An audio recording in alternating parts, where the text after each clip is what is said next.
Well, hello everybody. Welcome to the show today. This is Drone and Quartered Ultimate Edition, and we are doing X-Men, specifically the animated series. And just keep in mind that it's always your fault, according to Manchester. Booster. What? Oh, I'm sorry. Manchester. X-persons. I correct Oh, myself. How goodness dare me. I? Well, in 2021, no less, you say it this way. I know. I just don't learn my lesson. It's kind of like the old dog and new tricks thing. I can hide behind that, can't I? No, Yeah. you're gonna get canceled. I don't care if Oh. you're William I don't care if you're William Shatner and you're on your way on your fucking deathbed, but you're going to space for some reason. You're gonna get canceled still. You are, and that cankling is Ah. unfortunate. But we are doing the animated series that came out in the 90s, I do believe it was. Was it the late 80s or 90s? Somewhere around there. And it was great, though. It was really good. I remember watching it. Is it that one? It was that one. Mm-hmm. Yeah, it was that one. Yeah. But to be fair, the 90s, even though it had the shittiest music ever created in the history of music, it was a great decade for animated series, though. There was some really good Yes. stuff that came out, man. It's really, really good. I will apologize for the music of the 90s, but not the animated. So there you go. Yeah, we didn't have the best music. Well, you tell me you didn't like Backstreet's Back. All right. No. Brown. Or the Britney. Yeah. Yeah. But then again, you get those kind of things pop up all the time. What was the last sensation? Tell me why. Yeah, the funny thing is we had the Britney, then we had the Bieber, and now we have the Eilish. She's you've got that. Was it that Machine Gun Kelly who seems like a total twat? Oh well, most of them do. I'm very conflicted with Billie Eilish. On one hand, her face looks like Steve Buscemi's. Uh-huh, I mean, that's she is the spitting That's image. true. She is That the is true. spitting image on Steve Buscemi, but on the other hand, she's got some fat titties. Yes, but she is an absolute bore. Actual bore. Yeah, I don't really care about her at all. I've never even heard her music. So, whatever. I heard some once and it was really dull. So you're not missing out. Well, it doesn't surprise me. She is kind of boring in her personage. But nevertheless, I'm over here and I'm hitting that like button. I'm hitting the share button as well. So we can get more people up in here. I'm still using the Twitter and the Facebook, I guess. I don't know. Am I supposed to be doing that? Aren't they canceled? No. I think they're canceled. I'm pretty sure they're canceled. But we'll see.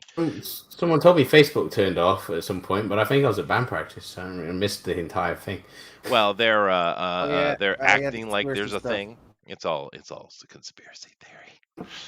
But nevertheless, I do want to come over here, Boost, and we want to find out what these guys like with the X-Men animated series, and we'll go from there. How about that? Let's like a gay old time. It sounds like a gay old time, and I like gay old times, especially you. We can invite Ezra over, and maybe even Henry will show up. He's fickle. Even Henry? Even Henry. I don't know if he's too busy these days, but Anyway. I distracted him. All right, let's start over with Armoron. Now, Armoron, you're down there in Australia place, but that's right next door to Booster in the New Zealand place. Do you know who the X-Men are?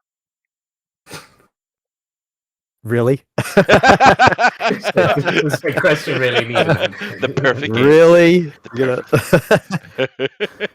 Of course we do. Yeah, it's very big down here. Sure. Well, they're fun, right? They saved comic books, man. Is what they did. Yeah. What do you plan on doing today? Now, that show offers you Jesus a lot, dude. Lots of TNA in it, yeah.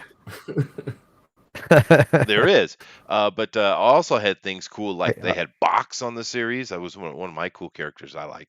But what, are we looking at one of the ex-ladies, or are we going to do a villain, or what are you thinking?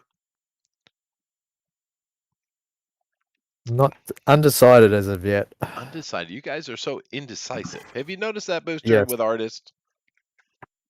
No, me? I don't know if I've seen that. No, well, you usually are sleeping or eating hot dogs. But anyway, all right, that was a layered joke, Chester. See, I couldn't decide on that. See? It was like onions. Yeah, I get it. Yeah. But of Yeah. course, we know it's going to look awesome with Armrod doing it. like onions. It's going to be sexy too, Booster.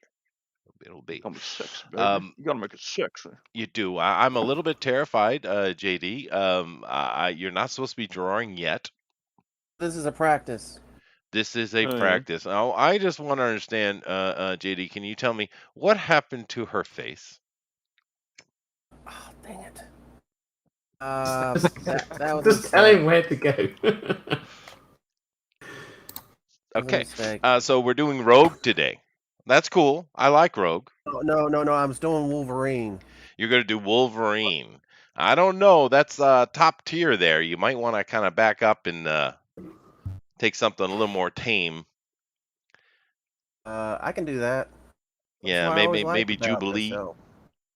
No, I can do Wolverine. Trust me, you're gonna see what I'm gonna do with Wolverine. Oh, he promises, Booster. Lofty claim. Lofty promise. claims. He's gonna put next gen in it. He is. next Most certainly, gen. Iron Man will be there. At least it'll be appropriate this time. All right, JD. Well, we'll see what you do. And Wolverine is a cool character. Very, very cool.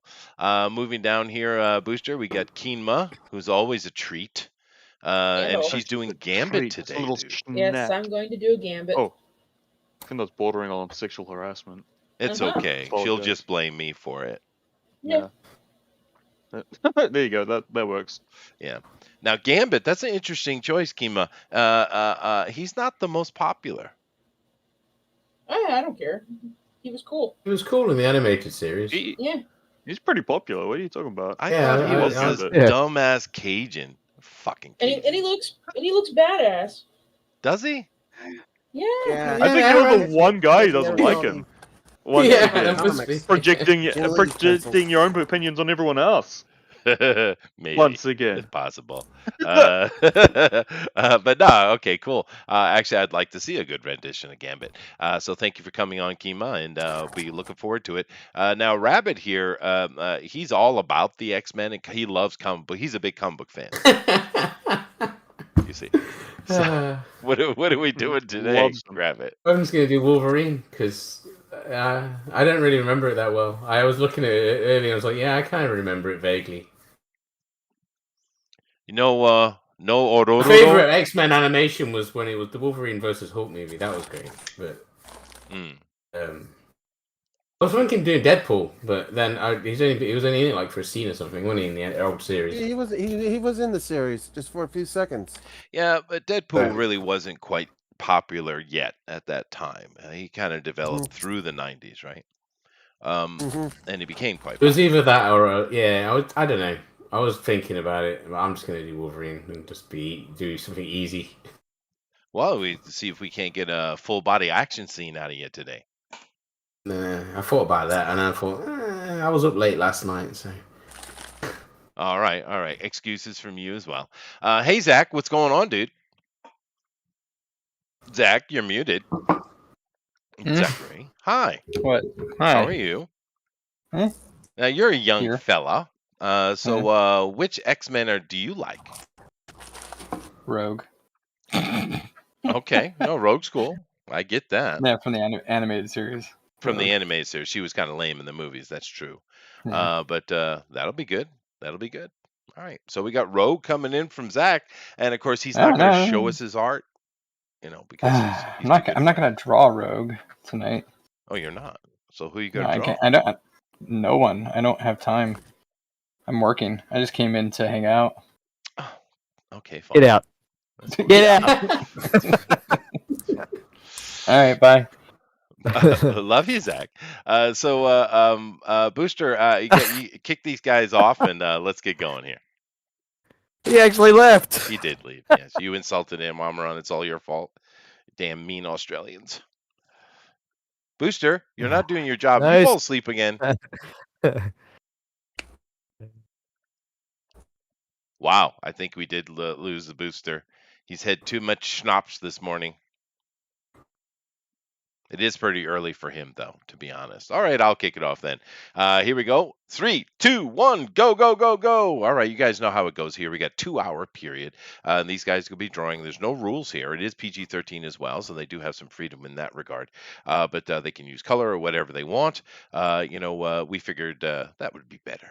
Let them express themselves as they like, and at the end of the time, we will take a look at all the art. Of course, we'll also drop a straw poll so you guys can vote, and we'll throw them over on Mike's show the next week.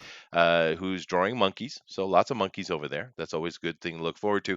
But do keep in mind we also do draw-alongs here, and that's just over on the Twitter at hashtag DNQFE. Once again, hashtag DNQFE. Just do whatever X-Men you like. We're doing the animated series specifically, but whatever you like. Throw it in there, and we'll take a look at it, man. It's always a fun part of the show to see what you guys are up to. And I've noticed a couple of the people have been Blue Moon, and another person was doing like little animated things. They're kind of getting an animation booster. That's neat. What? Who's doing animation? What game are you playing, sir? I was just talking to my flatmate. He's just come back. I apologize. Oh, no problem. Still a valid question though. What game are you playing? I'm not playing a game at the moment, believe it or not. Not this second. I mean, currently. Currently, I've been playing a lot of Devil May Cry 5. Ooh, I like the series. Is that one okay, or did it get woke on us? Oh no, it's excellent. Oh, good. There's That's like good. no wokeness at all. That's good. Well, the trailer had some games. wokeness. I don't care. It did? What? Yeah, it did. Yeah. Oh my god, I'm sure it did. Yeah, but it's in. We talk about that a little bit. We're seeing things more often now. They're promoting and selling things as woke, but then they're coming out not woke. It's interesting, right? It's like, why would you? Do you think that? Do they think that's helping them? I wonder. The new James Bond did something like that, right? Yeah, they did. Yeah, but we suspect that they did reshoots on that though. That's very odd. I think they rely on the outrage marketing. That's why they use very selected clips, which and outside of and that's probably all the wokeness is going to be in the trailer, and then the rest is just whatever. Yeah, no, it sounds like it's a normal James Bond movie. It's a Daniel Craig movie, so it's not as fun and schlocky as it should be. But yeah, that's what they did. That's exactly what they did. Yeah. But whatever. I don't know. Maybe they're going on the premise that all news is good news, whether it be even bad news. Maybe that's just get attention. Maybe I don't know. We're seeing more and more of that though. I don't think that's going to be the norm for a while, because have you seen the trailers for the Final Fantasy Origin game? No, why? What's going on with that? What? Final Fantasy? Yeah. So they're doing a game called Final Fantasy Origin: Strangers of Paradise, right? And it looks ridiculous, right? And I think that's the way they're gonna get attention for it. It's like early 2000s edgy, There's this part where this woman is she's just talking about all the darkness and everything that's been affecting her and how horrible things are in the world, and then the main character goes, bullshit, and he pulls out his phone, plays Limp Bizkit, and walks away. He plays what? He plays like fucking Limp Bizkit. Oh, fair enough. I see. It's the most ridiculous thing I've ever seen. Goodness gracious. Alpha Proto, and we have started drawing. Funny. So that's not woke, that's making fun of wokeness. No, it's just silly. I don't know whether or not it's being edgy in earnest and they think it's really cool, or if it's just being over the top. That's true. That is true. Yeah. I can't tell. It balances that line, and that's what makes it brilliant. Fair enough. Yeah, fair enough. Yeah. But we have seen a lot of that. Hopefully we'll just see things get back to, entertain us, please. Dance Monkey. Zach said the Australian police got me. Wow, he's just throwing shade at you, Amron. Those Australian police are efficient. They are bastards. They're invading the other countries now. Bloody hell.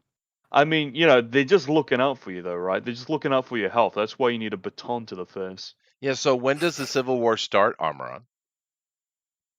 It doesn't. They gave up the guns. They're fucked. That's fair. I can't comment on that right now. Oh, fair enough. Fair enough. Yeah, you probably can't. They come in your house, wouldn't they? But yeah, Australia, at least the Eastern Australia, Don't they understand the bad press that's coming off of it? They don't get it. Oh, I have actually seen clips of police visiting people's homes just for Yeah. just because they said on Facebook or something that they were planning on going to a protest. Yeah. No, it's out of control. It's literal police state. But I don't understand that are these people so shallow and so self-absorbed that they don't understand the what it looks like from the outside. It looks evil. It looks evil as shit. Yeah. It looks plain evil. Yeah. I don't know, but you're not in those areas, are you, Amran? Nah, I'm in Yeah, so the that's good. normal areas. Yeah, That's it practically not. Yeah, things are just pretty much normal in Queensland. Well, that's good. Kind of. Yeah. So yeah, we're not fully locked down because we don't have much of it. We got cases here and there, but not as bad as it is down south. Yeah, where they have 10 cases. Yeah, for the really bad areas. Per hour, yeah, per hour. Per hour. Oh, I see. Yeah. But anyway, hey Eric, how you doing? I'm doing great. How are you doing? I'm doing awesome. It's nice to hear a fellow sane person. We don't get many around here. Yeah. We're doing the X peoples today. So what's your plan? I don't know. I was looking to see what everybody else was drawing and trying to pick. I was surprised Armoron seems to be drawing a dude. He'll do a couple. He usually does. Oh, okay. Yeah, I'll probably draw him a dude with tits. Well, no. I did create a little teeny montage I could show off. I think I shall. That'd be cool. Yeah, so this is the X-Men, of course. These guys are already started drawing, guys. But this is from the animated series, and it was a lot of fun. It was a really fun series, and it was true. It was very true to the comic book, and that was great. All the characters were what they were supposed to be. It was neat, and I enjoyed it for sure. I certainly didn't see all of them because I was at an age where I was busy. But when I was near it, I did watch it, and I've seen some later. So it was a lot of fun. But of course, I had your standard Chris Claremont X-Men, right? This is not the original X-Men, but they're probably better this way anyway. And of course, you did have your Wolverine and Sabretooth moments, which were really cool. Which because I've always enjoyed when those guys clash heads. Of course, you had Rogue was a major player in her gorgeous Southern girl accent. It was really nice. You had the bald dude in the wheelchair. He seemed to be important. The noisy teenager Logan, who was always short and angry, which is perfect, and the intellectual beast. It's nice, right? Then of course we have a little bit more over here with the leader Cyclops. I've never liked him as the leader personally. I liked Storm better. I thought she was a better leader. But sounds like white supremacy to me. It probably does. Yeah, I just did. I never cared for Cyclops as the leader, dude. Never did. I hear that quite often. A lot of people seem to find poor Cyclops and poor Cyclops. I guess poor Cyclops indeed. Which is your favorite X-Men, Eric? Just curious. I've always leaned towards Wolverine. Yeah, no, everyone does like the Wolverine. He's cool. Yeah. That's because he's cool. He is cool. He and is he's an angry midget. He is an angry midget. Yeah, he is. Yeah. You know, one of the characters we don't see much of, but I've always enjoyed was Forge. Forge was very cool. Yeah, I like Forge. Yeah, we didn't get to see much of him. Yeah, they always showed him in the Fast Forward, the Bishop episodes. Yeah, he was only seen in the future, like the Days of Future Past. Yeah, that's true. Adaptation, yeah. That's true. Well, you did have that whole Marauders run, which was pretty cool. Yeah, and the Morlocks and stuff like that. But yeah, I always like to see Forge. I like Box, and we did get to see him in the animated series, which is cool. And another person in a wheelchair for you. There you go. JD, what are you drawing, dude? What is this? Wolverine battle damage. Oh, I see. These are. I was going to say, his guts are exposed, but that's the intention. Okay, all right. He's battle damage, and you can see a Sentinel head later on. I see something. That's for sure. I'm waiting for Iron Man to show up, though. The Sentinel head is not going to show up right away. I'm just out Wolverine first. I'm right. Yeah, no, sure, absolutely. Alpha Proto says, I like how the show would redo comic stories, but with the characters in the show. Yeah, no, I like that. I thought the show did a good job. That's true. Bill says that he's busy storming Pfizer headquarters. Why? Um, Alpha Proto says cartoon Cyclops is okay. People shouldn't put the bad choices of the comic Cyclops on the cartoon one. Well, I'm talking about the original Cyclops here, not this whatever they did with him later. I just never cared for the character. Bill says Forge was so unique, very Claremont character. Yes, he was. Well, Chris Claremont saved comic books, man. He saved Marvel for damn sure. With the X-Men. That's not even in question, I think. But let's move down here and see what Keema's doing. Oof. Look at that booster. Oh, look at it. It's all scratchy. Yeah. It's interesting. She's Gambit. she's using the reference, but she's not drawing the picture. It's so they kind of went for the black eye and red pupils thing in comics after that, huh? Why did they go for that angle in the cartoon? Was it just a stylistic choice? I don't know. I have no clue. Kind of weird. That's the artist. But, yeah, I should ask them. I'll phone them up. Yeah, you should. Yeah. Figure it out.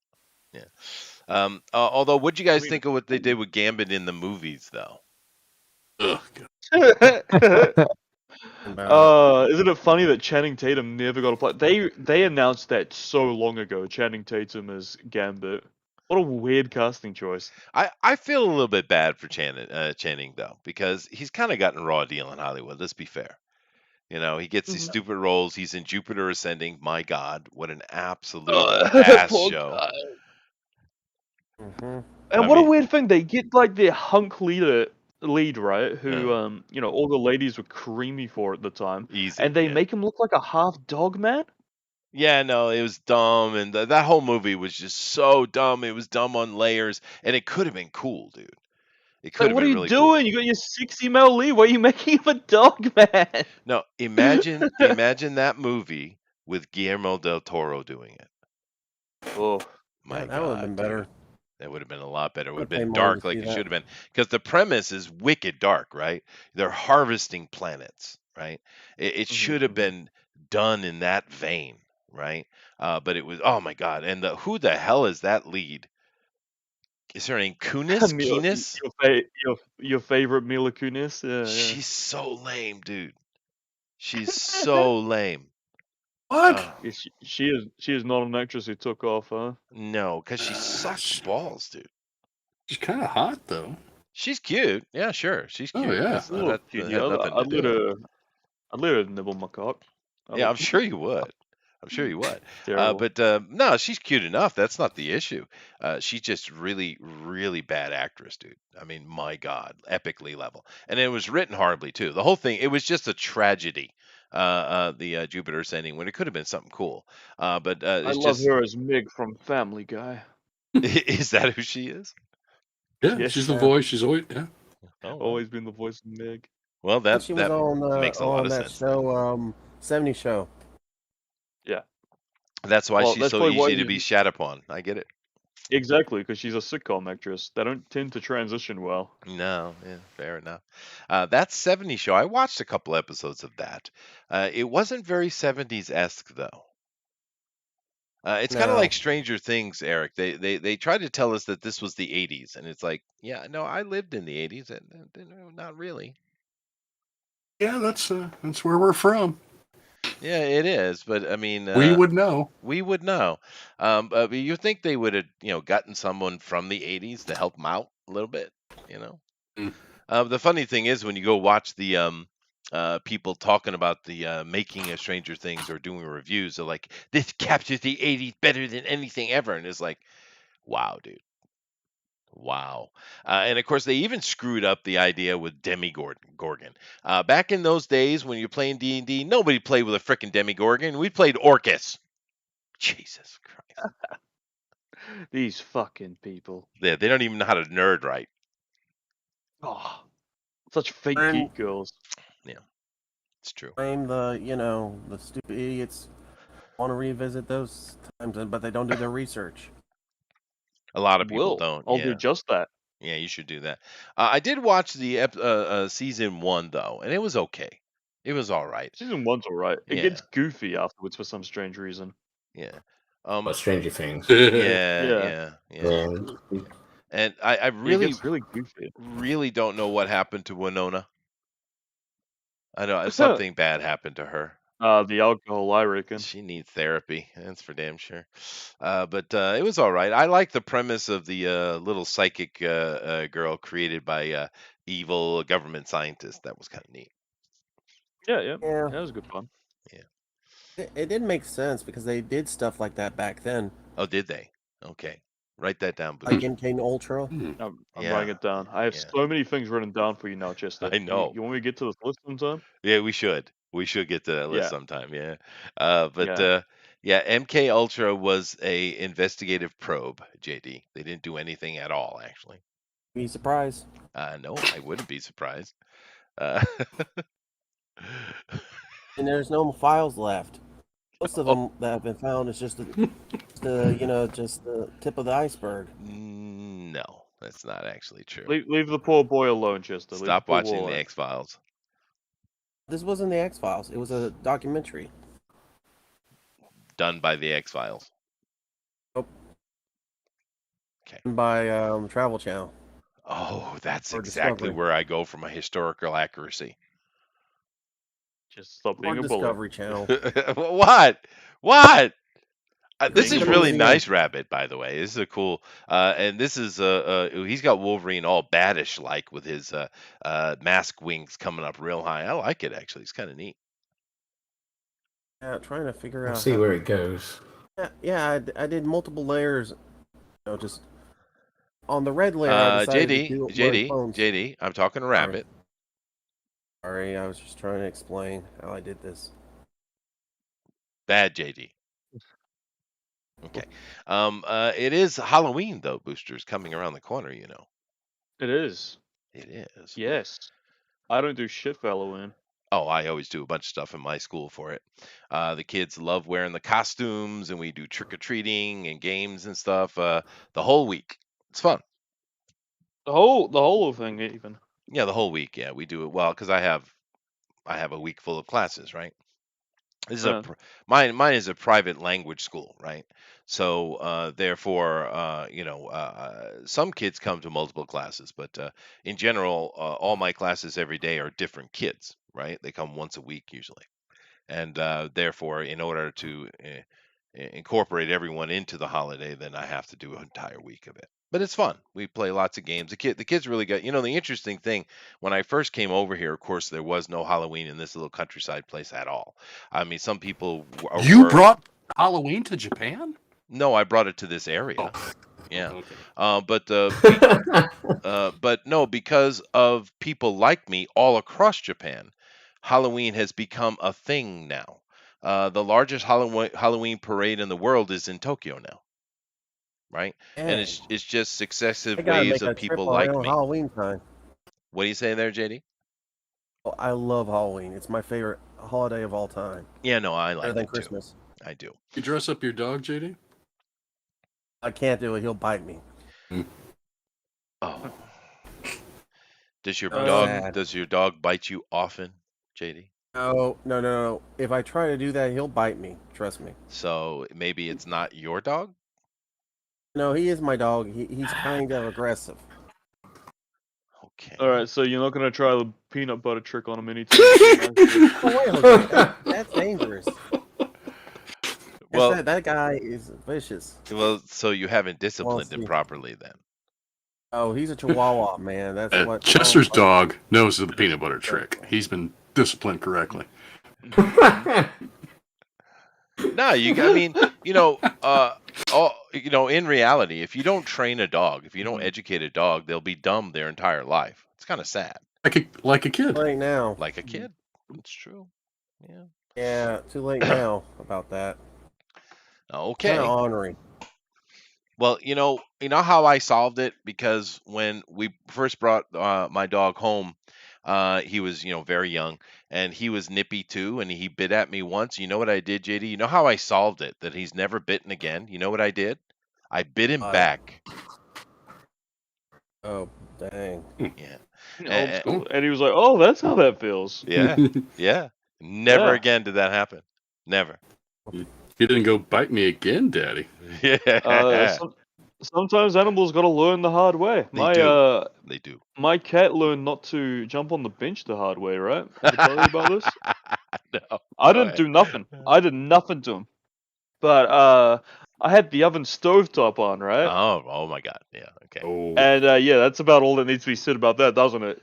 He was always hopping on the bench. He hopped on top of the oven, and boom, he was on the other side of the house within a split second. Sure. Sure.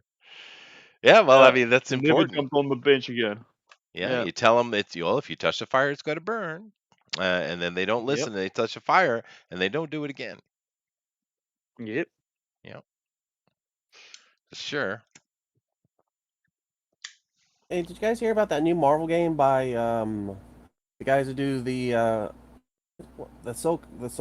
one with the aliens strategy and stuff? XCOM. Yes, we saw that game. Unfortunately, yes, we saw that mobile game. Yes, we did. We saw that mobile game. Yeah. No, it wasn't a mobile game. Yeah, it's we saw console. it. No, we saw it. Yeah, it's a mobile game, without question. It's not. Yeah, a mobile game. It actually is. Yeah. It appears like it, but it's for consoles.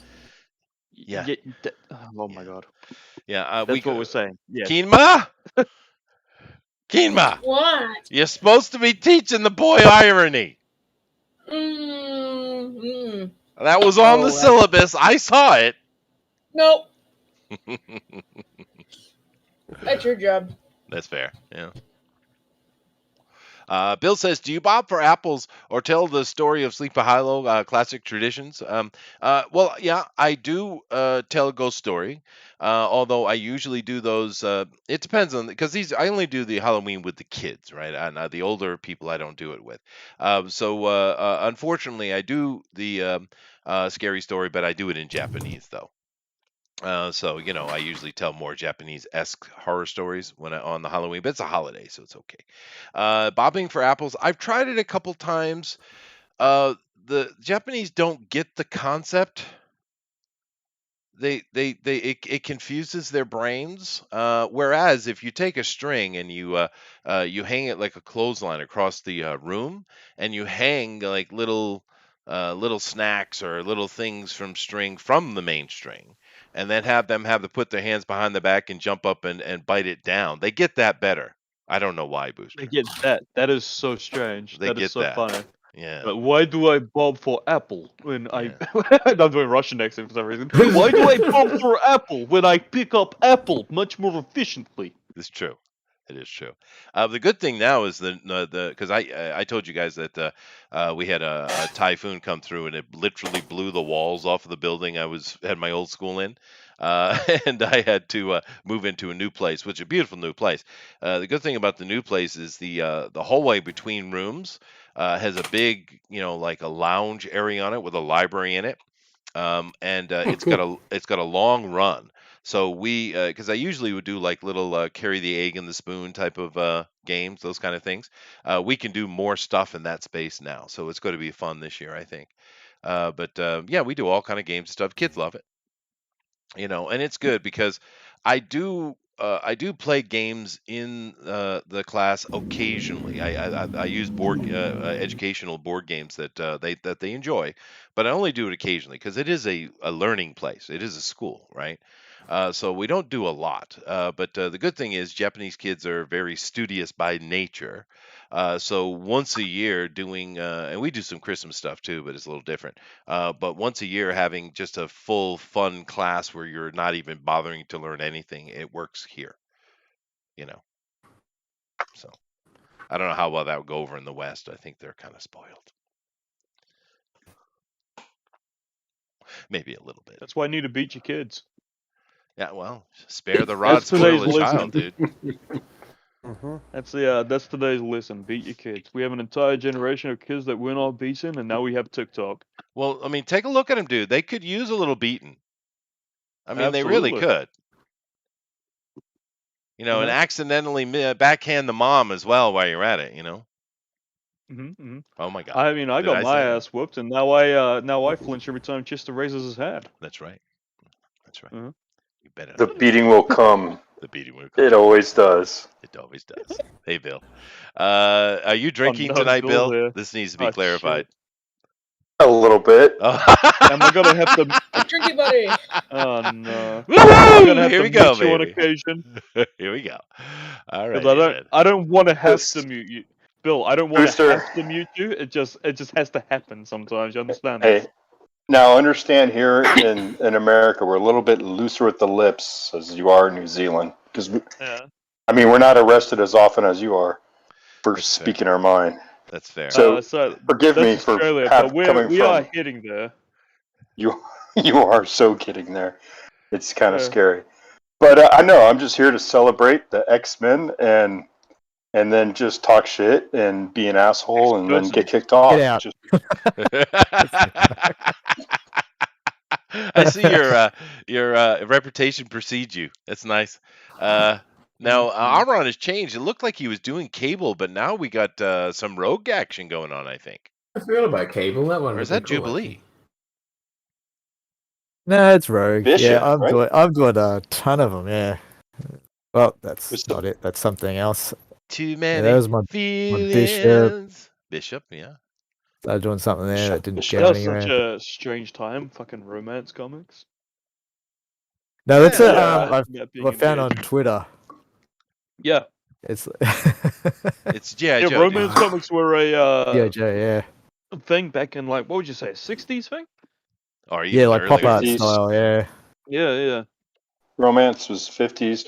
Actually, Jack Kirby and a lot of people. That's the only way they could make a paycheck was to draw romance comics after the war. Yeah, that is so strange, but it is. It's bizarre. It was like comic books. The superhero genre didn't take off till the 60s after the war. So you had a decade of westerns and romance and sci-fi. Well, Jack Kirby, Steve Ditko, Stan Lee showed him that superheroes could make money, right? It did. Yeah. It did. They absolutely just took off, went crazy. But I was wondering who's the. Did you ask who all the artists who their favorite X-Men are? Did you already go through that? I did. You did? I did it. Okay. Yeah. A lot of tits came up. Did anyone mention Maggot? I thought about him. No.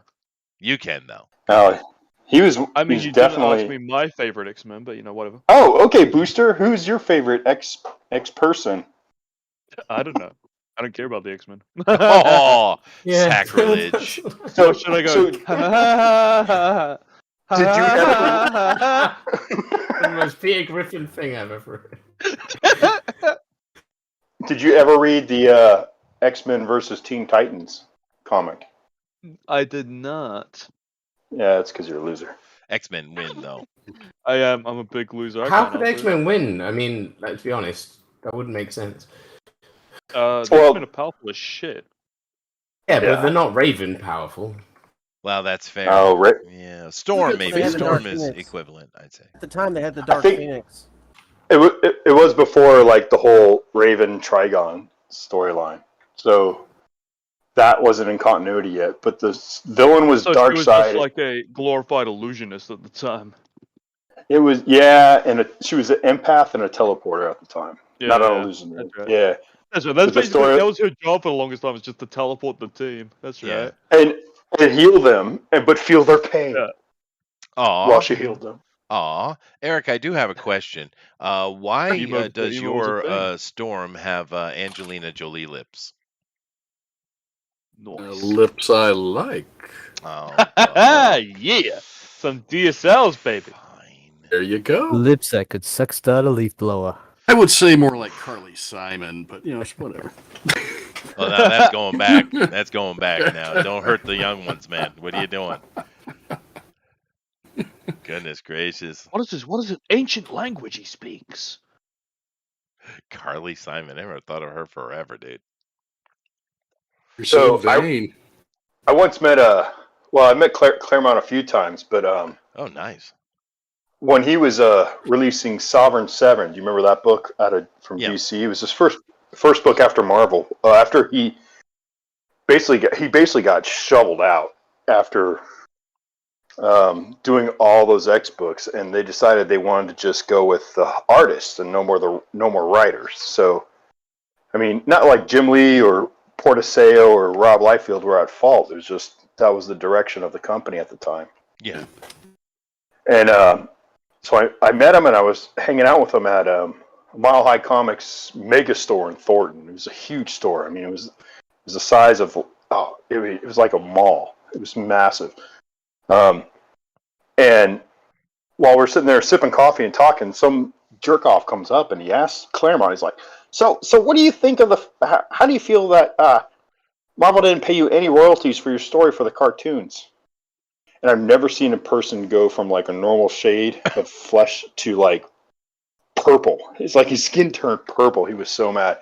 So that's the story. Did you know? Is like he did not get royalties for about 20 years for all the storylines that they use in the cartoon. Really? Oh, I'm not surprised. Yeah, it took litigation on his part. When I talked to him again, I don't know, it was like 2006 or 2007. And not that I'm buddies with him or he knows me or anything, you know. I'm just some fan who comes up and asks questions and shit. But I was like, so whatever happened with that? And like he went through seriously like truckloads of money in lawyers suing Marvel to get them to pay him for all the storylines that they syndicated for decades. It's crazy. Well, he won in the end? He won in the end. He did win in the end. Yeah. Yeah, but he never got the action figure money. That never really happened. But all those action figures were based off his characters, like all of them. Yeah, no, almost, they like were. They certainly were. Yeah. I mean, and that was millions. Nowadays, it'd be billions of dollars. But the action figure line, if you guys remember, I mean, that's what pulled Marvel out of bankruptcy, and it was all based off of Claremont's storyline. So when Chester said Claremont saved comics, he actually did. He really did. He really did. He completely did. For sure. It's kind of funny that comics have needed saving quite a few times. They have, yeah, and it's also we're back in that. And we are back in that, and it's weird that we get so many stories like that of them cheating creators out of money. It's a pretty dirty industry, it sounds like. That's why like how the creator of Thanos hasn't seen $1 out of the MCU. Oh my god! Yeah, I wonder. When he created one of the biggest known villains in all of cinema. Yeah, now, yeah, that's true. Yeah, that's true. You think about, you know, well, 20 years ago, well, longer than that, when the first Infinity Gauntlet came up. I mean, was that the 91, 92? I mean, Thanos was a completely obscure character. You hadn't seen him in he was dead for 10 years in comics, which is 10 years of a character being dead is like, that's just, nobody knows who that character is, right? You know, when you have monthly periodicals and you don't hear of a character for a decade, that's a huge deal. And he brought back his big villain in the Silver Surfer back in the 90s and then crafted the Infinity Gauntlet storyline. And it was one of their biggest sellers. And it was, yeah. And it spawned, it was like a bi-weekly storyline for 52 weeks. So was that 113 comics were just 113 weeks of comics, not just 113 comics. So it was something like 500 issues just based off of Thanos.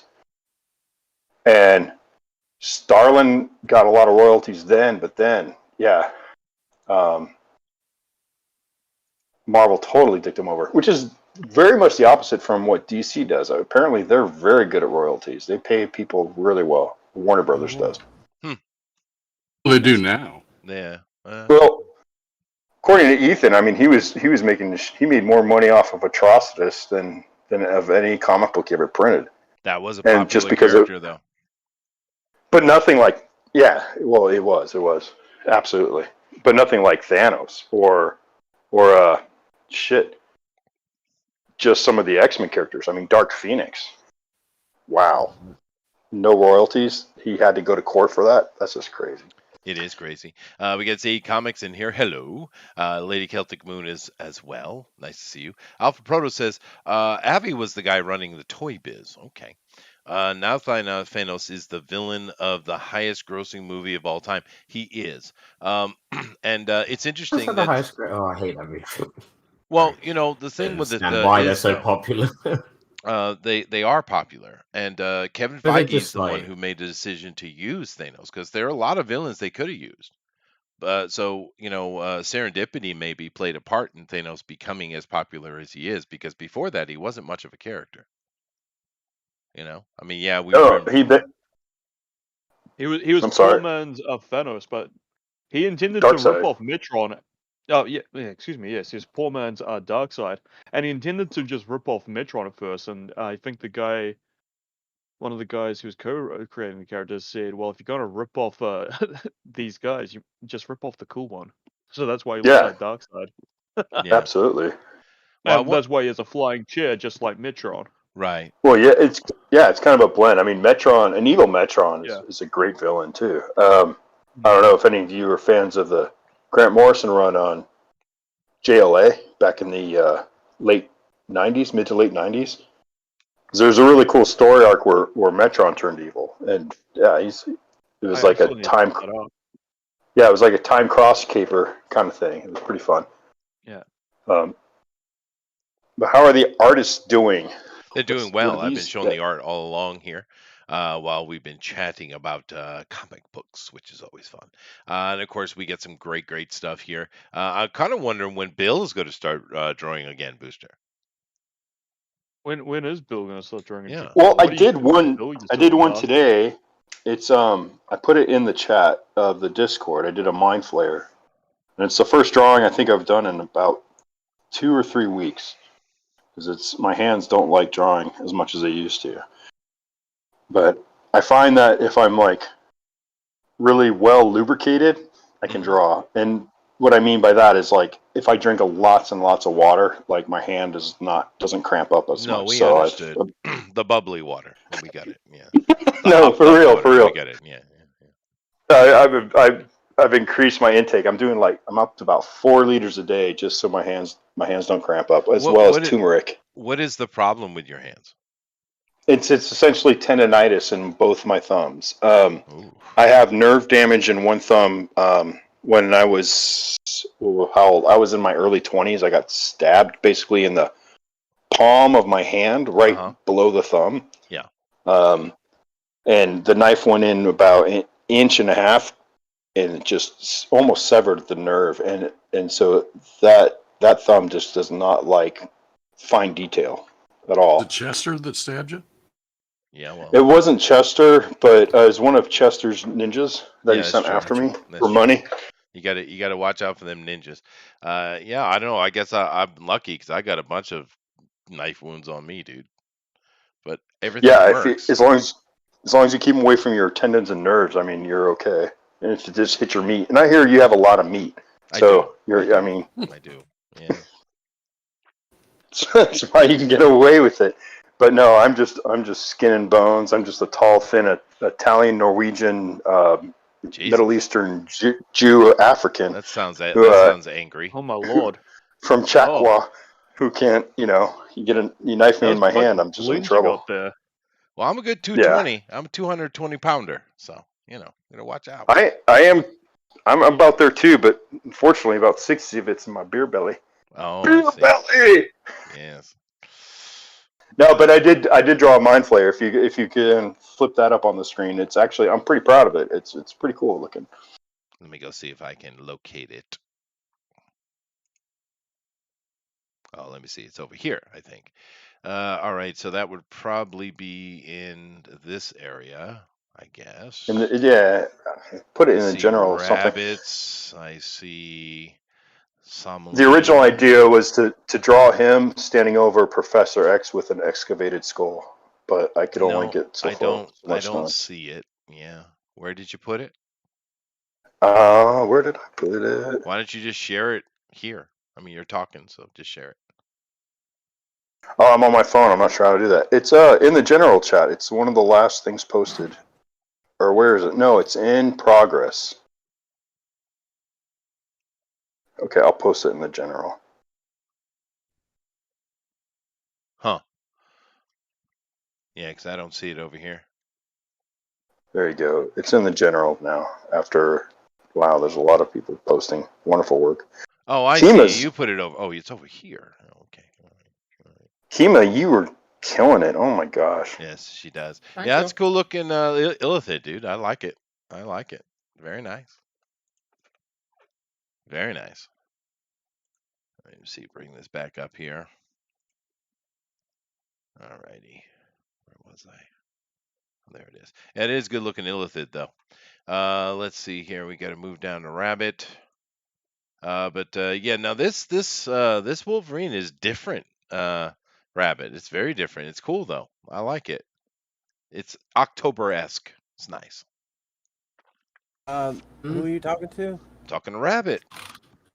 Okay, who are you talking about? You know, JD, quit interrupting Rabbit. He's British. It's disrespectful. Okay, let me see what. Let me just check to see what he's doing. Oh yeah, he's doing a pretty good job. Yeah. Oh no. Oh well. You know, it's rare. I'm sure he approves. Yeah. I'm sure. Rabbit, I'm curious. As far as Americans go, when it comes to comic book characters, the only one we know of from Britain is Judge Dredd. Do you have any other comic book characters? There's all the 2000 AD ones, isn't there? Well, just a little guy called John Constantine. Nah, that's still American, isn't it? Yeah. It's still American. Yeah, but see, the thing is, though, we don't know the other characters from 2000 AD. That's my question. There's Miracle Man from 2000 AD. You've got Nikolai Dante, Sinister Dexter. You've got there's so many. I don't really go for them all. Road Trooper. Never heard of any of them. Maybe you should read some. Maybe. What about Death's Head? Have you ever heard of that? Red? I mean, yeah, Death's Head. You know, they're in red. The vampire thing. Yeah, pretty cool. I think Rabbit's just making up shit. No, he's not. Yeah, he is. I recognize some of the names. Fight! Oh well, there's one British guy. He's called what? Rogue Trooper, and then there's Death Sniper, and then there's the Dark Claw. In the Slain. I mean, you must have heard of Slain. Nope. You should. You've not heard of Slain. I've heard Slain's of Sharp, amazing, and I love those those series. Everyone loves Sharp. That's because it's because it's short. What's his face? Got a freaking name now. But no, look at Slain. I'll go and have a look at the Horn God Slain. Wallace and Gromit. It's so freaking good, and the art's amazing. Huh? I'll go check it out. That's Bisley's own project, isn't it? Character. Yeah. Bisley has a ton of characters. Was Black Ball Comics that ever get much notoriety in Britain? I don't. You're not really talking to the right person about comics. I don't really. There's some 2000. Oh, yeah, that's right. Yeah, he doesn't like comic books, even though he's on a comic book channel. Yeah. Right. On our art channel. He likes drawing. Up how much he hates comics. He's like, ugh, comics. Get that piece of shit out of here. That. I never understand. I mean, I only read the manga. I like Batman. Batman and some DC stuff. I just don't get Marvel stuff. I think it's just because I don't like the movies. Well, I'm looking at the Slain books here, Rabbit, and it feels like Johnny Rotten was made into Conan the Barbarian. Exactly. That sounds like an awesome description. Is that supposed to be a bad thing? No, it's not. No. That's great. No, Black Ball Comics. It was like Alan Grant, the British writer, and he hired like Kevin O'Neill and Simon Bisley, and they cranked out a bunch of good books. It was another like during the big boom of comics in like the early '90s. So oh, you said Johnny Rotten. I thought you meant Robbie Rotten. No. I'm talking about that's the Sex Pistols guy, right? You know who Robbie Ross is, Chester? No, I don't. Alright, I'm Googling it for you. Okay. He's Googling it for me. But Jiminy Cricket's in here, and he's throwing shade at very high levels. And it's not my fault. Just keep that in mind. Who the hell? What the hell is that? Robbie Ross! It's from that fucking Lazy Town show. I never heard of it. Is this a New Zealand show? No, this is like a Canadian. Like Canadian, yeah, French Canadian thing. Yeah, oh, God. You can blame them for this, but it was very big for its time. Never heard of it. Robbie Ross and now I want to see Robbie Ross make some Conan. Okay. I have to see that. Fair enough. Did he die or something? Oh, yeah. The actor unfortunately died at 43 of cancer. Oh, that's but sad. he left behind a pretty big legacy, especially with the song "We Are Number One." Hey, that song actually fucking slaps. I really don't know what you're talking about. Jiminy does say Keema's drunk. Her power is at its peak. Is this true, Keema? Are you best when you're drunk? Yes. Yes. She is. So no offense taken. Wondering Rabbit is, pardon the pun, killing it with his Wolverine. Yes, he is. Jiminy continues by saying Wallace and Gromit? I don't think that's 2000 AD. It would be great if it was, though. It would. Oh! Well, now I know what I'm drawing. Wallace and Gromit.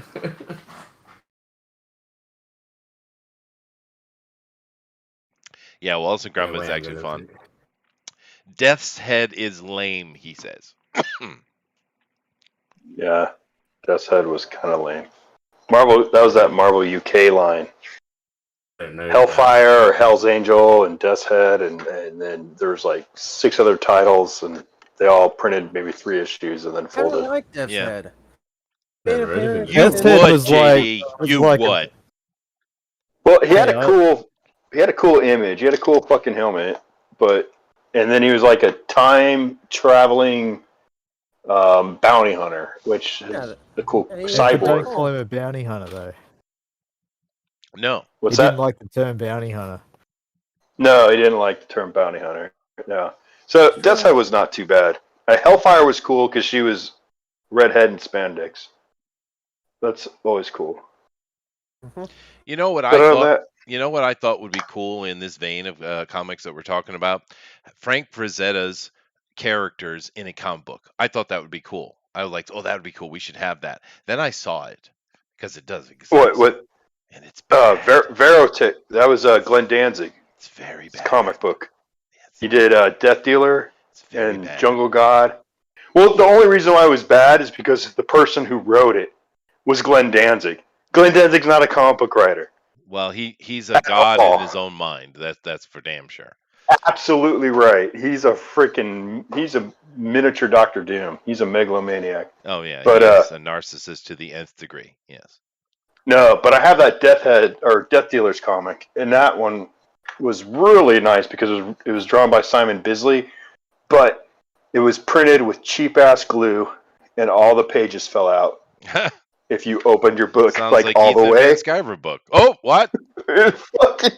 Dude, that's just ridiculous. I mean, that was made out of rubber cement that was sniffed by junkies for a binding. Damn, that's just horrible. Horrible. I didn't say anything, Booster. It's not my fault. Yeah. Didn't say nothing. Nah. I didn't say nothing. But yeah, that whole Robbie Rotten thing you were talking about there, Rabbit. I missed the mid 90s to the aughts. I missed all of that. I was busy. What were you doing? The only other comics I read was Aliens. I got a monthly subscription to the Aliens one. I did all the Aliens comics, like literally every story that existed in the Aliens. Some of those are good. World. Yes, I've got a lot of the graphic novels. Some of them are really good. Some of the Predator ones are good as well. I've got the Predator one where it's got Arnie in it, or Arnie's cousin or something, and that's really funny. I was building a family and a career, Bill. That's what I was doing. Yeah, that's right. Yeah. Oh well. I have neither of those. No, me too. Actually, I stopped collecting comics. What a waste of time that was, Chester. Ugh.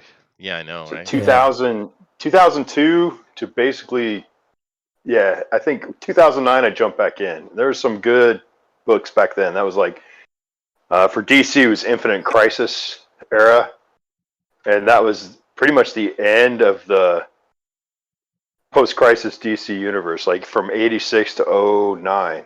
Like that was it. It was done, and everything after that was toilet paper. Toilet Absolute paper. Toilet paper. That's the word. Absolute. Yeah, but it does sound like I missed a lot of stuff, though. I did miss a lot of things.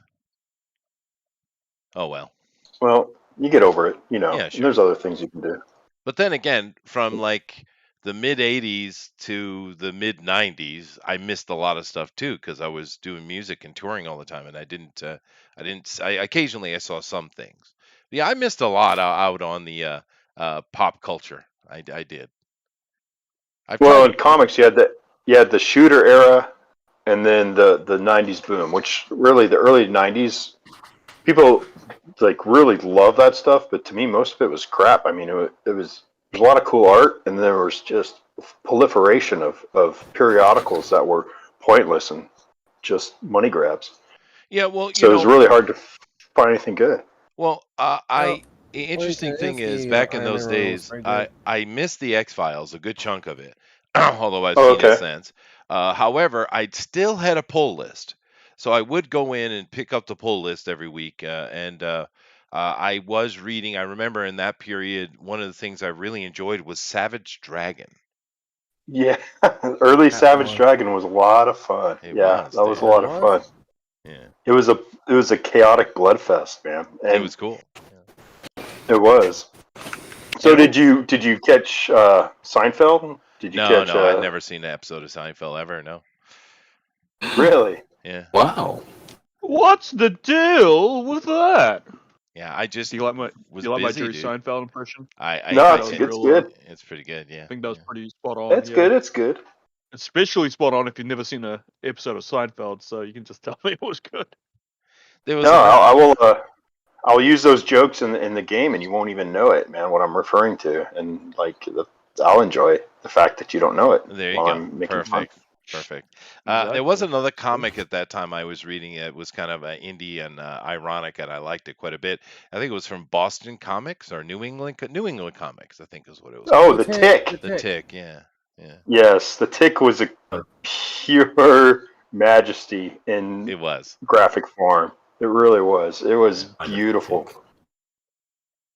The Tick was one of those books where it's like once in a lifetime kind of thing. It's a guy just got his shit together and put it in a book. You know, it's like so many people have great ideas and love to draw, but it's very rarely that someone actually can be disciplined enough to draw it, at least for a few issues. And he did. He put it together just for a few issues. You have to imagine the whole entire Tick Empire, just only like 3 or 4 issues that he actually drew and put together. It was wonderful. Beautiful. Genius.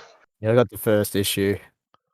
I think it was like a variant cover where it was just like pink with white polka dots background. And like it's one of those wacky sort of variants. Yeah, and I bet you thumb through it over and over again because it just cracks you up all the time. Yeah, it was hilarious. Well, it's like milk and cheese. Tuesday. Yeah, it was fucking hilarious. And you guys ever read Milk and Cheese? No, never heard of it. Their dairy products gone bad, and they're two. They're 2 dairy products that are just raise hell because they've gone bad. Well, you know, after that, I went and I was running around Britain and Europe and Asia. Then I ended up meeting my future wife, and we got married, and I lived in Hawaii. So when I came back to the States, the interesting thing is the only comic I bought and read since, you know, more modern, recent times was Nightwing. Oh, yeah. I'm sorry. That's cool. No, that early run of Nightwing was great, dude. I loved it. Yeah, Chuck Dixon work. That's good. If it's Dixon Nightwing, then you know that's okay. Yeah, but hey, when you came back to the States, where did you end up landing stateside? Honolulu. Oh well, that's not the States. No, not really. Not really. That's true. But I'm It's cool that they had comic book stores out there. Well, they had access to Western things. I guess that's the way it should be, or American things. But no, it's not America at all. I had That's to true. smuggle them in for your ass, huh? No. There was this. I actually went to the Other Realms in Ward Warehouse. They had a nice hobby shop over there. But you know, Hawaii. Nightwing. You know, supplied by. Well, getting some Nightwing. You know, we're gonna have to pay the donkeys extra. Well, I had my collection at that time, but then I moved the collection back east. Put it on the auspices of my brother because I was moving around doing a lot of stuff. I couldn't keep it with me, so I haven't actually seen my collection in a very long time. Man, your brother's very, very nice, then. Well, not really. I pay the monthly cost for the upkeep, so. You know, as you should. Yeah. What do you think? It's all you're gonna play for free? Yeah. Oh my goodness! I actually in New York City there's there's a lot of things like this in every city, but there is a storage company in New York, and it's a very old. I mean, really old. I mean, going back to the very beginning of New York, maybe even when it was New Amsterdam. That's how old it is.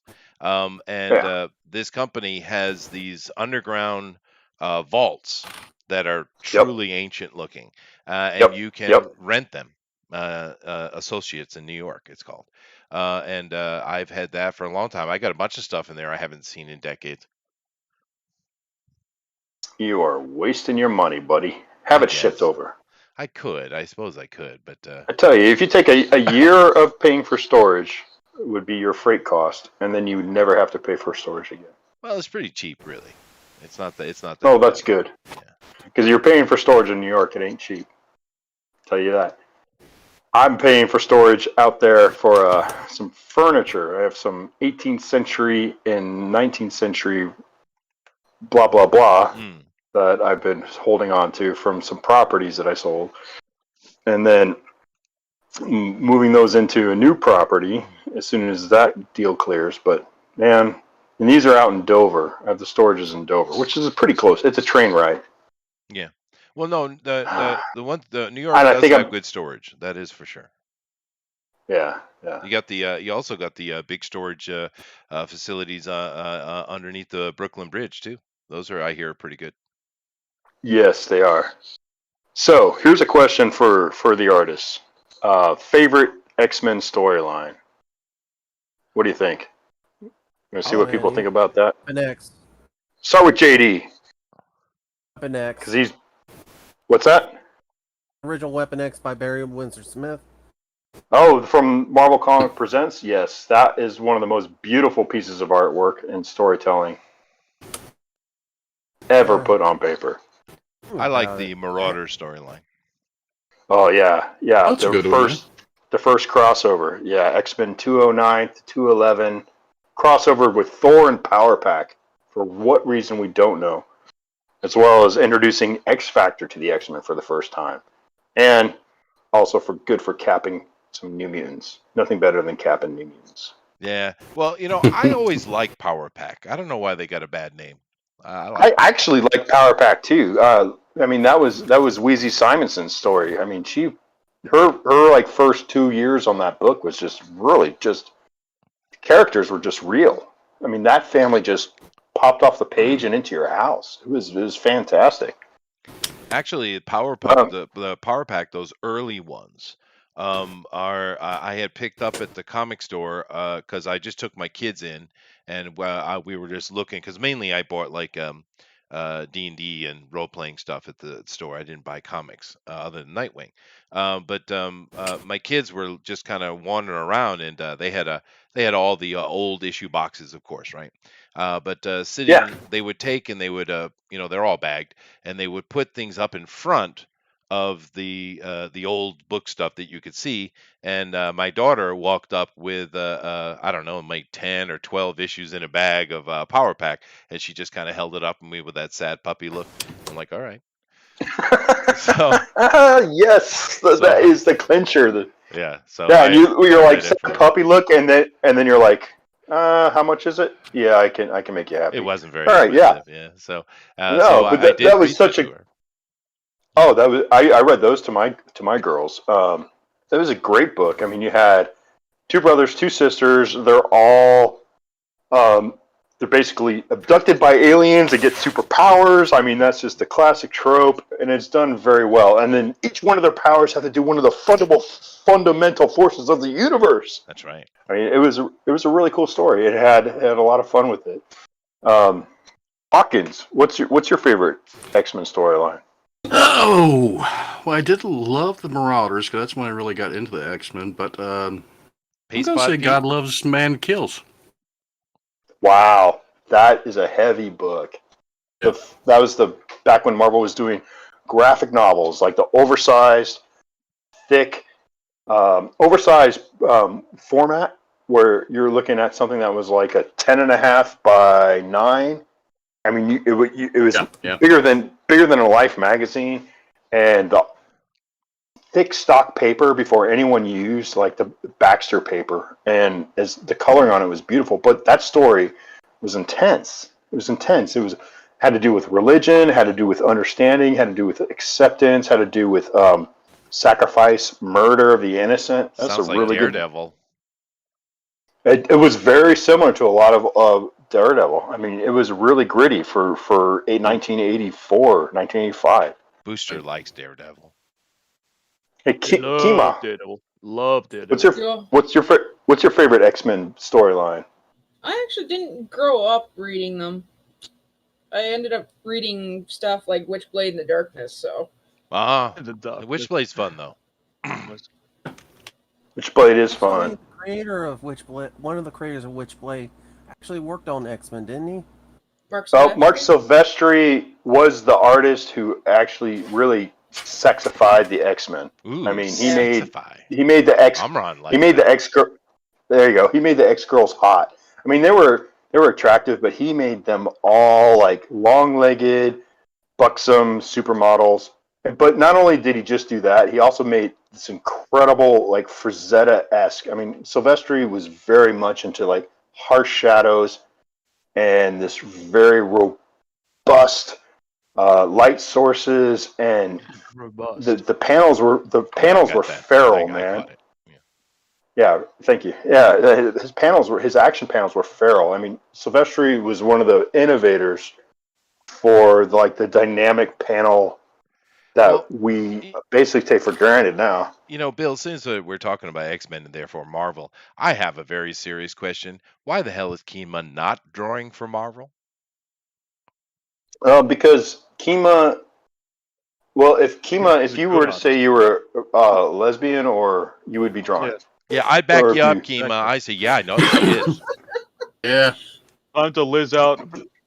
But the big question is it's like, I mean, do you want to draw sequentials? That's the challenge. I mean, anyone can. I mean, drawing pinups is intense, and that's she is drawing sequentials, and she does it well, Bill. I'm just seriously, we got a lot of great artists over here that could certainly do better than a lot of the crap we see at the big two right now. But I don't understand why Keema's not working. The difference is, let me finish my sentence. Do you want to draw sequentials for around $8 an hour? Not really. Not for Marvel or DC. Then you don't want to work for Marvel or DC. Well, here's the thing. This is about looking forward and planning ahead. If you went, Keema, and worked for those, because we know with this whole demographic and identity politics right now, you have an edge because, female. If you went over there, you're certainly going to make a name for yourself because you look at your work. Then you can take that and sell this book you're working on at a higher rate. I was actually thinking of applying to Image. You should. Yeah. Yeah, just for the credit. Yeah. With Image, you don't apply to Image, you sell them a story. You sell them a story. Yeah. So if you have to have a few books in the can. Yeah. To sell to them, and once you have a few books in the can, then bam, you can get in the door. Yeah.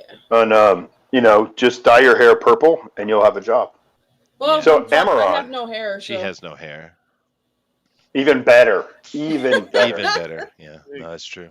Amaron, Are you an X fan? What's one of your Booster, favorite storylines? I'm gonna go get some coffee. You're in charge if you can. I think Bill is. I think he's got this covered. If you can, yeah. All right. Yeah. I'm being pretty reasonable though. I mean, come on, you guys. I haven't. The camera's been off the whole time. I'm still wearing shorts. Amaron, what's one of your favorite storylines? I have a few. I guess the Dark Phoenix saga, all that, the whole Phoenix saga. Good answer. That's good. Extinction Agenda. Extinction Agenda. Yeah. Yeah. The whole Strife saga with Cable and Strife. Oh yeah. Okay. Yeah. Okay. Yeah, because that's what I kind of jumped into. My first X-Men comic I actually bought was X-Men number 25 when Wolverine got his adamantium pulled out. Oh wow! Okay. So yeah, that's where I started. Because I was. And so the Dark Phoenix saga is kind of like you went back and you were so interested you went back and found comics. Right? I went back and got all the trade paperbacks, like of the Dark Phoenix, Extinction Agenda, all those. So was one of your biggest like hooks? Was it John Byrne's art or was it Claremont's writing? What was it about the old school X-Men? You know, probably the writing mainly. I wasn't a big fan of it to begin with. Like I wasn't an X-Men fan when I was like in my pre-teens. Right. Because I was more into the old Transformers comics at the time. Oh yeah. And I jumped into X-Men and that because that kind of died off. The Transformers comics kind of ended, and it's like I needed something else to read. And it was Did that getting hooked on some of the X-Men, the X-Men storylines, did that interest you into any other characters from Marvel, like Cable or even like Captain America, Spider-Man, Daredevil, or anything I just started collecting a lot of all the different stories, like characters, like I started collecting the Captain America comics and Avengers. Right. Yeah, I even had like a few original. I had like an X Factor comic from the mid '80s. Yeah. Yeah. Sounds like something that Bob Lane worked on. What's that, buddy? You remember that X Factor was worked on by Bob Lane, inker behind Iron Man, who also co-plotted it? Well, yeah, Leighton. I don't know. I don't remember him as a writer. I remember a lot of that was Ann Nocenti. They may have worked on Nocenti. And the Sintu. Yeah, nah. But Bob Layton was pretty much a man at arms at Marvel at that day. So he could write Iron Man, pencil Iron Man, and then ink other books all at the same time. Right too. Yeah, it's pretty amazing that kind of talent. About it, like I liked his Iron Man stuff. His Iron Man stuff was great. I think Armor Wars was a pretty fun storyline. So awesome. I would tell you this cool story. I was always into Iron Man. Here we go. And when I was younger, what got me really into comics was this Iron Man issue. I wanted to hunt down a place to find older issues. Guess what? I found one at my town before it shut down. Okay. Grandpa spent over $100 entire box just to save time. Yeah. So what was the storyline? Was it Armor Wars or? All of them. I think that was the story. He just told you. All of them.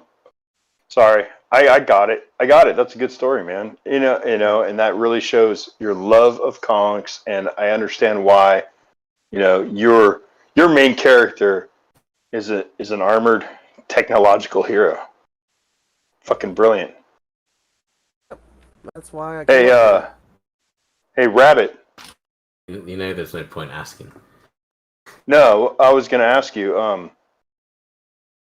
So, if you had your own mutant power, what would it be? Soon or not, I don't know. I mean, play guitar with your toes while you could drink beer? I can play guitar and drink beer anyway. I mean, at the same time. I mean, kind with of. your toes, Rabbit. Oh, with my toes. Why would I want to play guitar with my toes for? That'd be crazy. Why would you not want to? Yeah, why would you not want to? Like a fucking orangutan, dude. You could crack open a beer while you're jamming, dude, and playing riffs. You can't do that? Rabbit, take the power. Take the power. Rabbit, take the power. Take the power. Rabbit. All right. Rabbit. All right. Rabbit. Your other choice. Rabbit, take the power. Rabbit. Okay. I'm trying to concentrate. Okay. I had enough of them lot take the piss out of English accent last night. Here's your choice. Okay, to be able to play guitar with your toes, or be able to turn invisible, but only when you're at work. That's worthless. That doesn't make any sense. What? It's fucking useless. It's the most useless thing I've ever heard. Depends on where you work, I guess. I've seen about manga powers and mutant powers. Here we go. But, you know.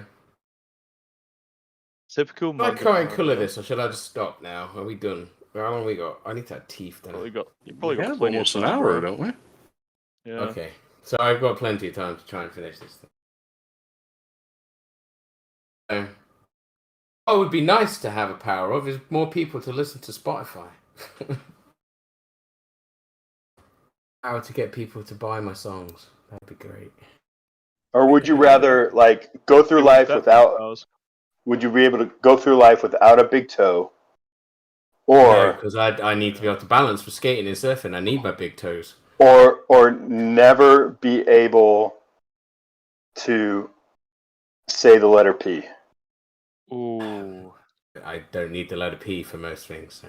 It's true, he's English. He doesn't pronounce T anywhere. So that's just one less letter. Or just substitute it for a different letter. Yeah, for every word. It'd be great. You guys just fucking invented the language, right? No big deal. Okay. Very good. All right, Keema. If you I'm had allowed your to choice, mock the English. I was born there. Oh, you can mock anyone you want to. Keema, your choice. What would you have for a mutant power if you could have one? I don't know. I really like Gambit's powers. They're pretty cool. I'd love to fling cards at people. Watch them explode. I mean, you could fling cards at people, I'm pretty sure. But they don't explode. Yeah, that's the important part. That's the cool part. Yeah, that's the cool part. Okay. What if you had a choice of being able to fly or super speed? Ooh. You're like, I get all my drawings done really fast, but at the same time, flying's pretty dang cool. I'd still take super speed. Super speed. I don't like heights. Super speed. It's such a handy power. And you got like Speed Force shit. You can go back in time and undo that embarrassing thing you did. Wow. You're thinking of the Flash. That sounds like some self-projection there, Booster. Me so Eric, never. Never. Okay, Eric. Mm-hmm. Your choice of okay. First, what mutant superpower would you have? Definitely for me, healing factor. Healing factor. That one. Would you want to live that long? Yes. Yes. Would you want to see? Would you want to see your grandbabies die? Yes, no, definitely. Yeah, that would be the bad part. Eric, a little bit. You don't want healing factor. You want the ability to heal, and then you can make it profitable. Ooh. There you go. Or you can become a circus freak with your healing factor ability. You can make that's profitable, right? Yeah, no. Or yes, guy. Yeah. Okay, here's your choice: to either read minds or alter probabilities. Alter probabilities. That's way more handy. Reading minds is a dog shit power. Well, hold on. This is Eric. Eric, would you rather be able to? I agree with Booster. Yeah, I'd rather alter probabilities and read minds. Well, doesn't necessarily mean the probabilities will be in your favor. It's just alter probabilities. I mean, it's just going to change. It's just going to change. Well, you suck, Bill. Yeah, he caught you there. He got you. Got him. Well, I mean, that's long shot. Long shot alters probabilities. Like sometimes it works for him, but somewhere else it goes bad, and sometimes it's bad for him, and sometimes it's good for somebody else. Did I only have 3 fingers like long shot too? Oh yeah, there you go. Well, yeah. You have three fingers and. Freaky. You know, so one more thing, you get the ability to hear in the dark. Oh, hear in the dark. So that's nice. So Amron, I kind of like Rogue as a redhead. Well, that was in their animation. That's what she looks like in the anime. It was very bright red. Yeah, I'm going by the games as well. By the color palette of the cartoon. So yeah, no, I like it.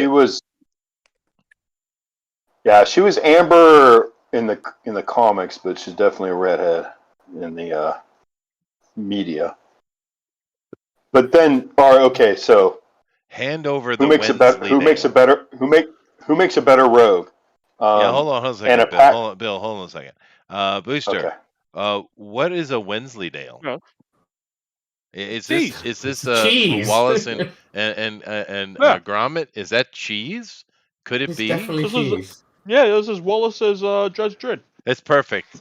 It's nice. I want it to be real. That would be cool. This could easily be like some kind of parody they could do. It could be. Yes. Absolutely, dude. That is neat. You know what they really need? You know the ultimate crossover we need is Wallace and Gromit meets Shaun. Like Shaun of the Dead? No, the sheep. Oh, Shaun the Sheep. Or maybe next gen. I'm pretty sure that's been done, right? Wasn't Shaun the Sheep originally a Wallace and Gromit character? It's by the same guy, yeah. I mean, really, if that's your biggest aspiration, you're kind of a loser. Thank you. Thank you. Hey, Rabbit, I got a gig finally tomorrow, dude.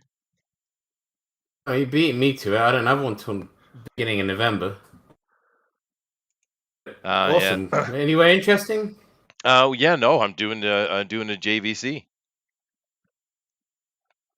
They canceled it last year, so yeah, it is interesting. We do it every year, but last year they canceled it, so at least it's on this year. I'm kind of curious how many people will show up because that's a good mid-tier event, right? So you're looking at about 50, 60,000 people usually, but I don't know what it's going to look like tomorrow, dude. That's pretty exciting, man. That's a huge group. I mean, what's it normally like there? I mean, what's with all the shit going on? I mean, is Japan crazy or? No, it's not. It's not crazy, but people are, Japanese are naturally cautious anyway. I'm just curious because, like I said, it's usually a good mid-tier event because I usually do a couple to like 2 JVCs a year, but the other one I do is up in Tokyo, and that's like in a theater, so it's only a few thousand people, but that one's also televised. But this one's actually, an outside festival, right? Forgive the uninitiate. What does JVC stand for? Oh, JVC is an international jazz festival organization. They got a big ones in Tokyo and Newport, Rhode Island, and I think there's one like in San Francisco. They're all over the world. It's just like it's the big premier jazz festival event that floats around to many places around the world every year. So will Brandon Marsalis be there? Brandon has been. Yeah, I don't know who's coming tomorrow. Kenny. I don't know. I've never met Kenny actually. I've met and played with Bradford on several occasions, especially when I was younger. But dude, he kicks ass. Dude. He's amazing. Chester. I've even met Kenny G. Come on. Have you really? Yeah.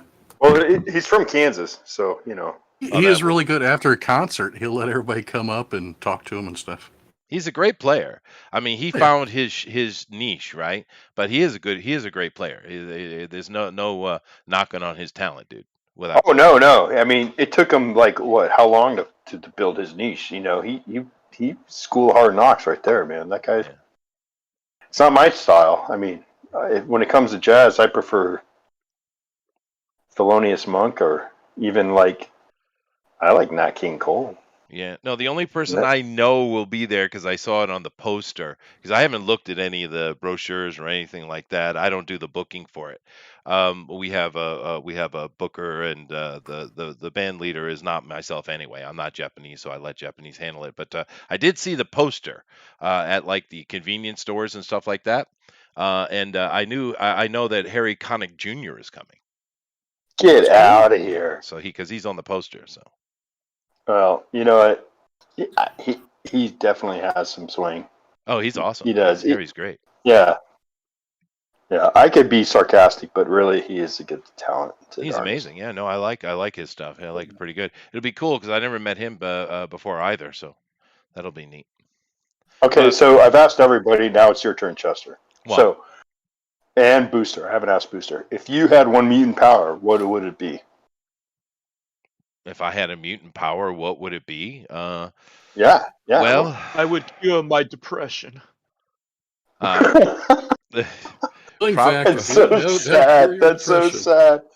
Would you turn sound into kinetic force? No, it would either be the ability to heal because I could make profit out of it, or teleportation. Okay.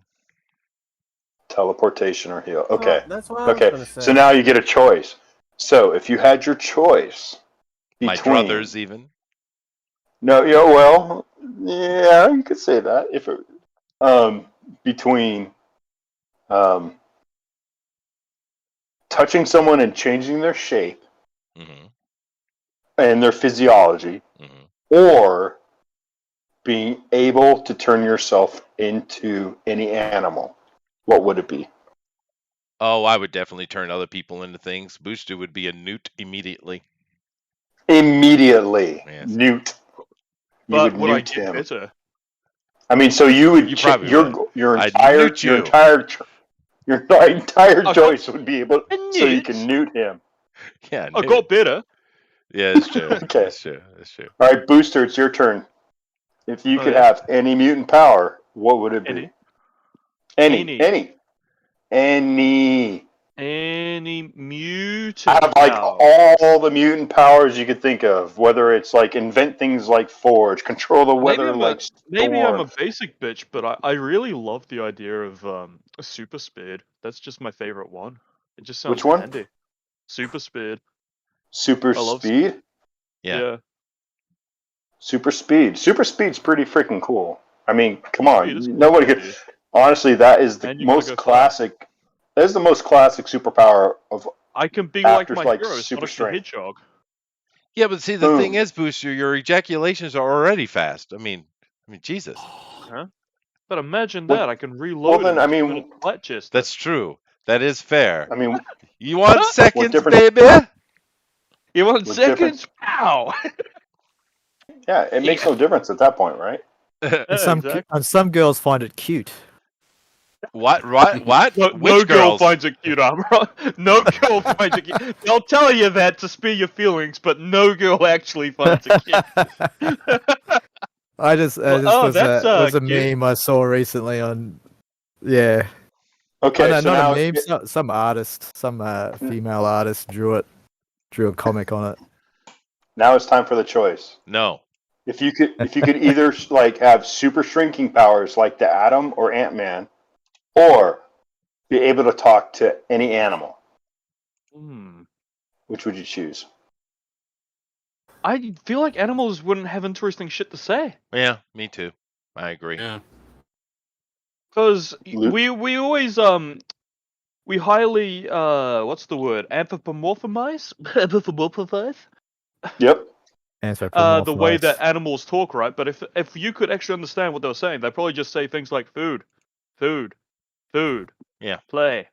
Well, it's kind of interesting. That's very interesting that you would say that, because I'm actually teaching my dog to talk. She has now 7 buttons that she can press. Oh. And each of them are a word.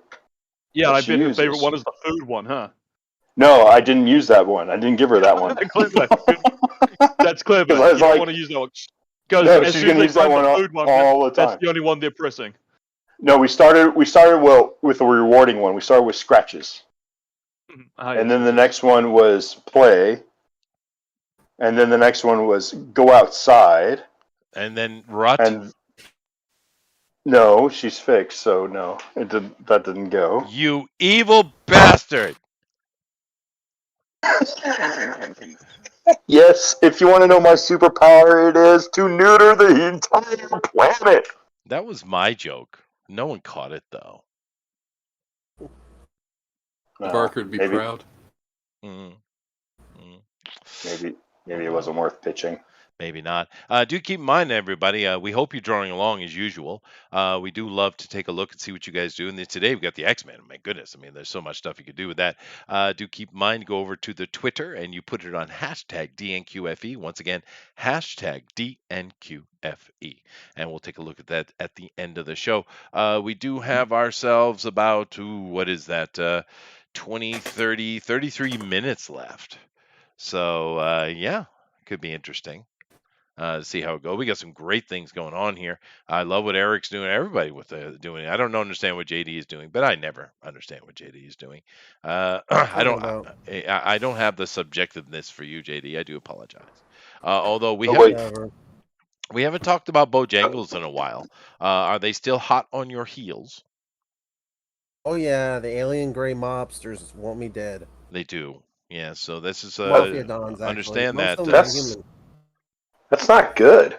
No, it's not good. And, I always thought it was going to be the Popeyes Mafia that ended the world, but no, it sounds like it's Bojangles. How do you defend yourself against the alien gray monsters? And really, I think the best person... They're not monsters. They're actually mobsters. They're mobsters, yes. And he protects himself from them with autism. I would use mustard gas. Oh, yeah. Or in a 22. Yes. Maybe even a 30 Winchester 30-30. 100 years out of date there with that, by the way. Yeah, if you pretty much... here's the thing.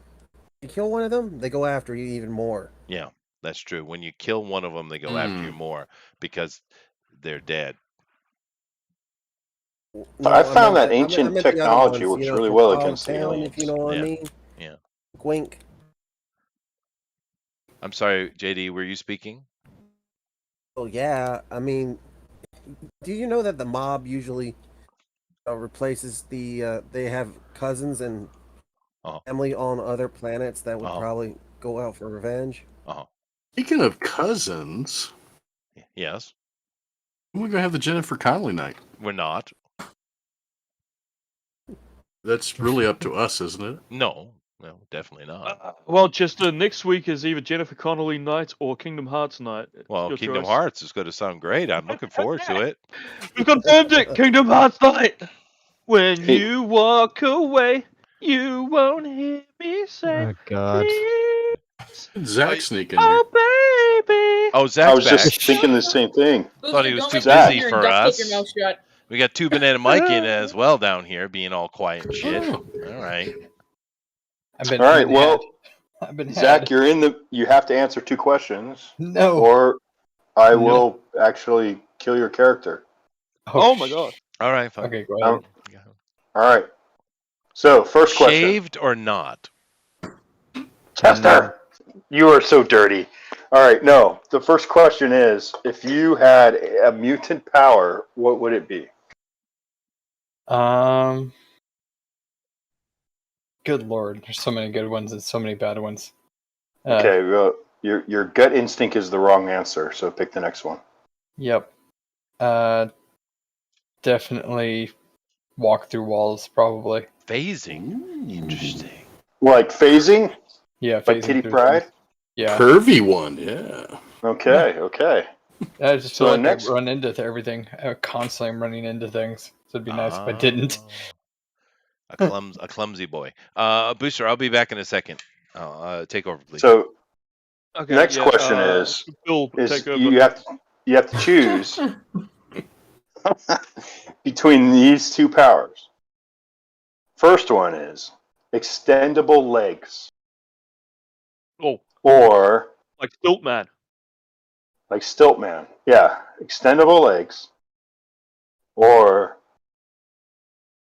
you can breathe underwater.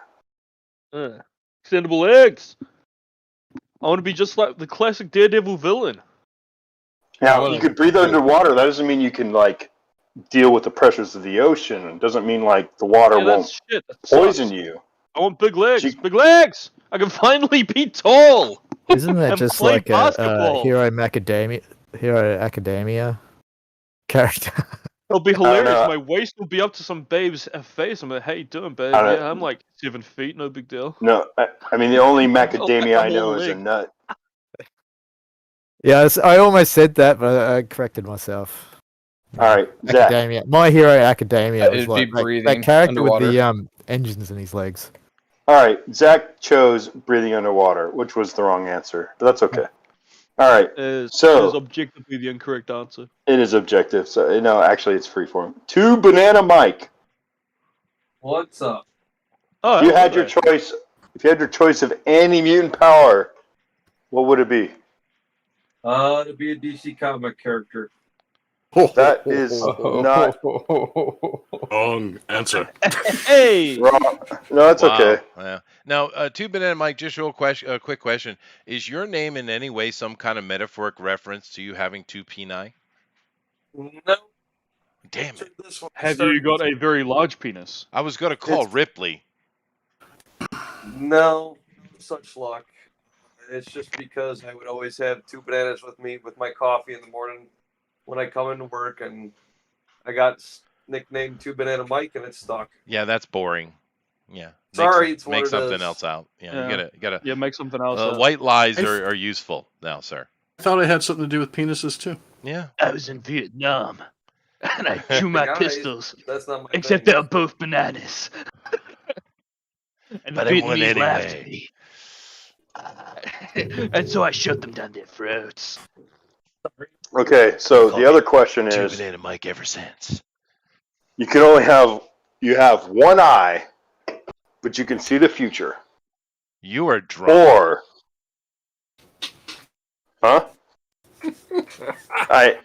okay. Anyways, you have one eye and you can see the future. Yeah, Odin. Or, yeah. Or, when you poop, it tells you can control the weather. Second one. That's a win-win. That's a win-win. Control the weather. Well, now think about it. You get to keep both your eyes for one, right? You don't have to be some one-eyed. Okay, no, actually, secondary question, Argos. In the first scenario, having one eye, are you like a Cyclops monstrosity, or do you have to keep it in one position or the other so you can have like an eye patch? Essentially, I kind of like the Cyclops monstrosity sort of scenario because you have to have a limitation, but you can see the future. I don't care. I don't want to be a Cyclops monstrosity. I'd be a pirate. I'd be a pirate who sees the future. You don't even. You could live it out in the shadows and bet on the right thing every time. Well, I mean, you always get the stocks. You always get the Bitcoin. Any kind of prediction. Okay. Yeah, but doesn't matter. I'm not You gonna get always know the laid with my future. fucking weird one eye. But here's the thing, Booster. This is the really important question about that. Do I get to be Nicolas Cage with an eye patch? No, never, ever do you ever get to be Nicolas Cage. Damn it. There's only one. There's only one Nicolas Cage. Whether he's bald, whether he's blind, you can see the future. Just 2 I can see what happens in 2 minutes. Yeah. You know, I love that movie though, dude. I love that movie. Is there something wrong with me? Yes. I do love that movie, dude. And that is not the fact that you like that movie isn't the real key indicator that there's something wrong with you. That is just a subset. I know what happens next. Oh, no. Or every time you poop, you can control the weather. Yeah, well, you crop have some cycles. poop obsession. What's going on with you, man? What's up? Go ahead. That's my first mention of poop. That's my first mention of poop all night. Any mention of poop is an obsession. Really? Yeah. Any? Really? That's fascism, Chester. And I know. Yeah.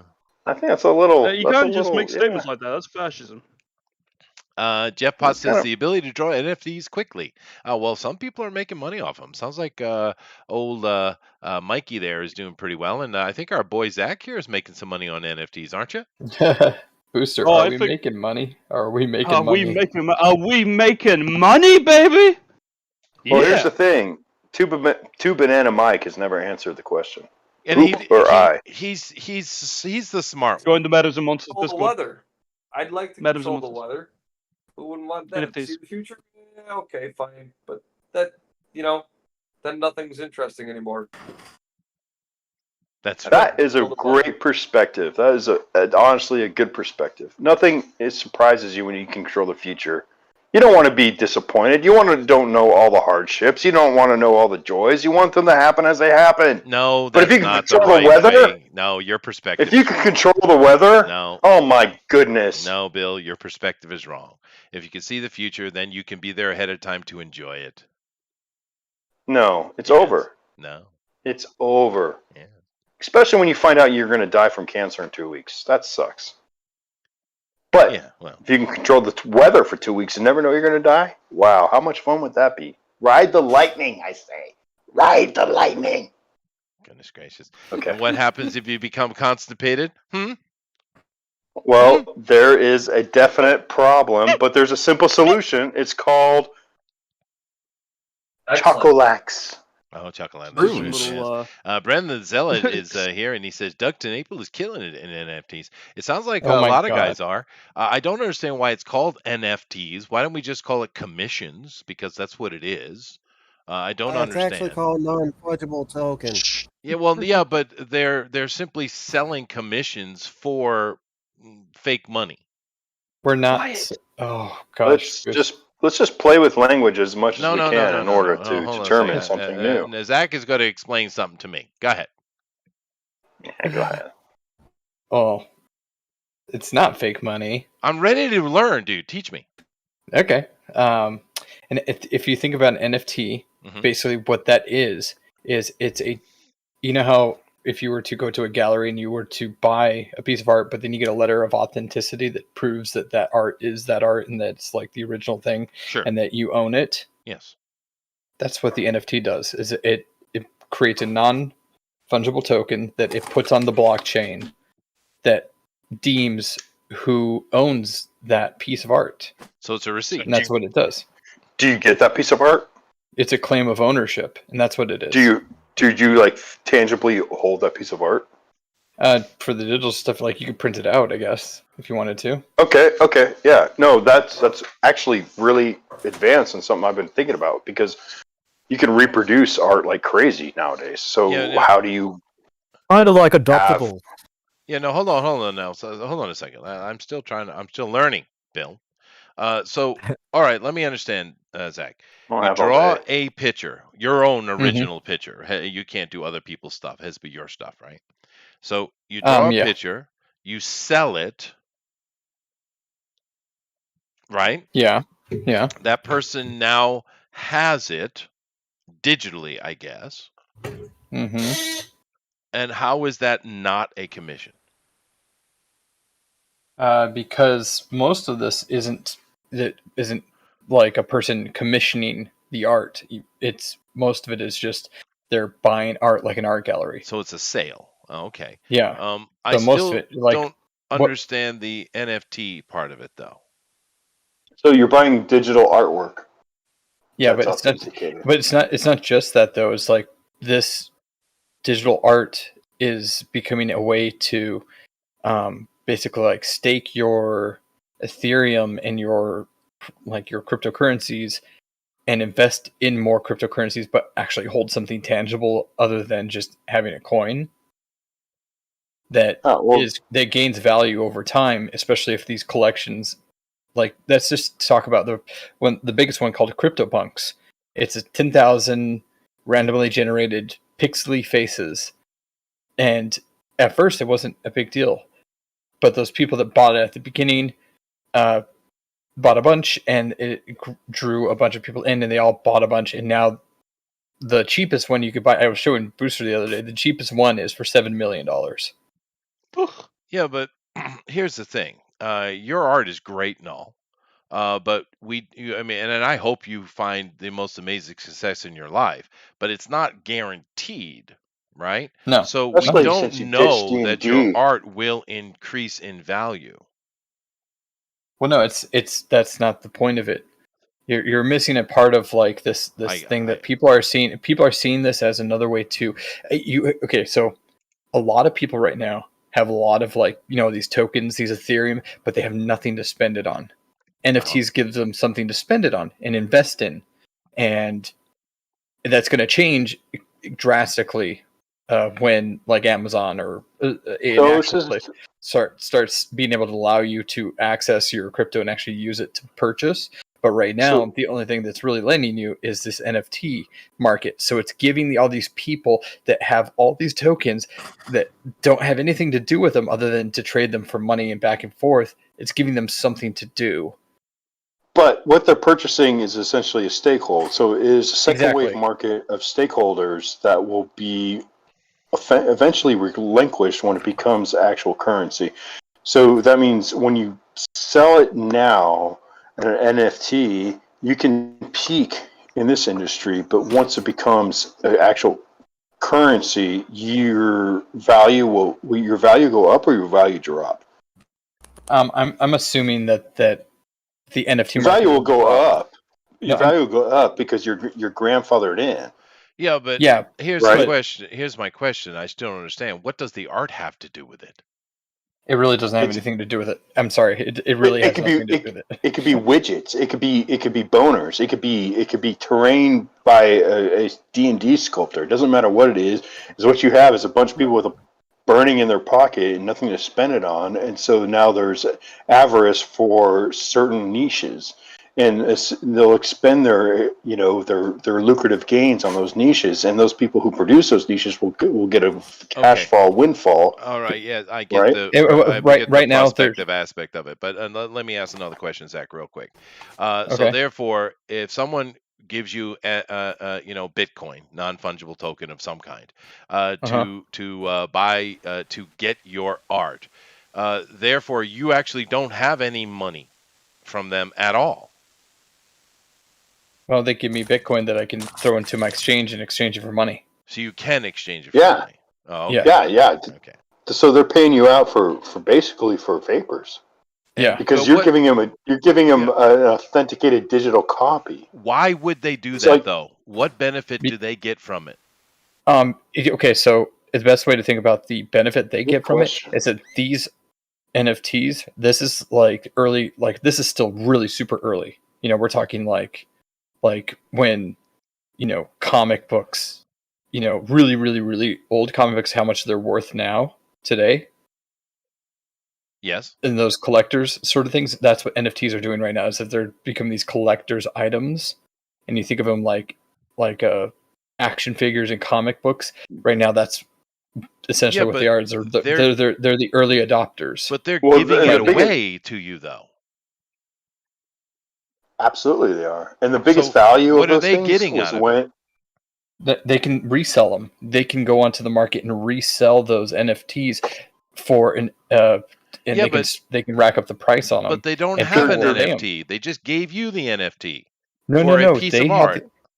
They own the NFT. When they give me Bitcoin or Ethereum, they own the NFT. It goes into their wallet, their crypto wallet. The NFT, the license, and everything. They own it. What do they own? Explain to me. No, Bill. Let me get this, dude.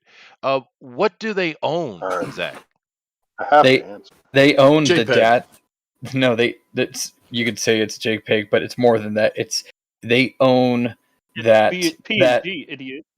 Sorry, I'm kidding. Booster. They own that information on the blockchain. Number one. So it's authenticated, and they own the rights to that art, which is like binding. Like if let's just say, most of these are avatars, so people put an avatar and they'll buy, this pixely art or whatever. They'll put it as their avatar. If someone else uses it as their avatar, they can actually go and seek legal action, but they get to jump like through 10, like they get to like skip 10 steps because they actually have proof of authenticity and stuff, and it gets rid of a lot of the legal aspect of trying to prove things, which is and this right now NFTs are being used as art just because it's kind of like it's an easy way to kind of experiment with it, but it's mostly what you're probably going to see as a use case for it is going to when it starts to do things like licenses and deeds to your home and stuff like that. It's a permanent way to put it on a blockchain that cannot be changed, like a giant filing cabinet, but it's way more effective and it can't be lost or burned or anything like that. You know what I mean? But you can prove ownership of this or prove your identity. You know, that's I what the use understand the case chain is. of ownership aspect of it, but but still, the art is only valuable if it's valuable. Yeah. Okay. Right. So right now, it's essentially like a collector's market. Mm-hmm. Yeah. It's akin to any other collector's market where when it spikes because that's what's hot and that's what everyone likes. And it has nothing to do with the value of the actual item. It has to do with the market itself being intrinsically avarice towards a certain thing. Yes. Right. So, but at the same time, what you're saying is this is trying to establish a system. Yeah. To create digital ownership of all material wealth. Essentially, yeah, in a very secure one where it's completely transparent. Like if you wanted to find out, but it's only so who controls the blockchains? There's no one that controls it. It's decentralized. That's the point. That is the point of Bitcoin. Yeah, that's true. Yeah. So it's like I get it. It's a perspective market. I get it. It absolutely is, and honestly, that's a beautiful thing. It is. I've played with that myself. Yeah, I have to. I just only have I made a couple sandcastles. Yeah. Well, but it also means though, Zach, you can't get in there and make money on it unless you're a really good artist. No, it's not. That's actually not true. It's because the market right now is so early. There are plenty of really bad projects that are making millions of dollars. Like the CryptoPunks, like I said, like the most expensive one on there. If you were to go look it up right now. Go look up CryptoPunks. Those are worth millions and millions of dollars, and you're going to look at it. So how do our beautiful artists here? What the first thing they should do to research it? Right now, we have incredible artists sitting right here listening to this. What's the first step? First step would definitely be to familiarize yourself with what is the blockchain, what is crypto, what does it mean to be decentralized, what is the goal of all of this in the long run. You know what I mean? So you're not getting yourself into something that's confusing and you don't understand exactly how it works. That would be my first step, is just to do a little bit of research on what is crypto. Okay, so by understanding what is a blockchain, what is crypto, what is being decentralized. Okay, so you understand those definitions, because I mean, it's alien to most of the populace. Yeah, it really is. Okay, so if you take that step, then what's number two?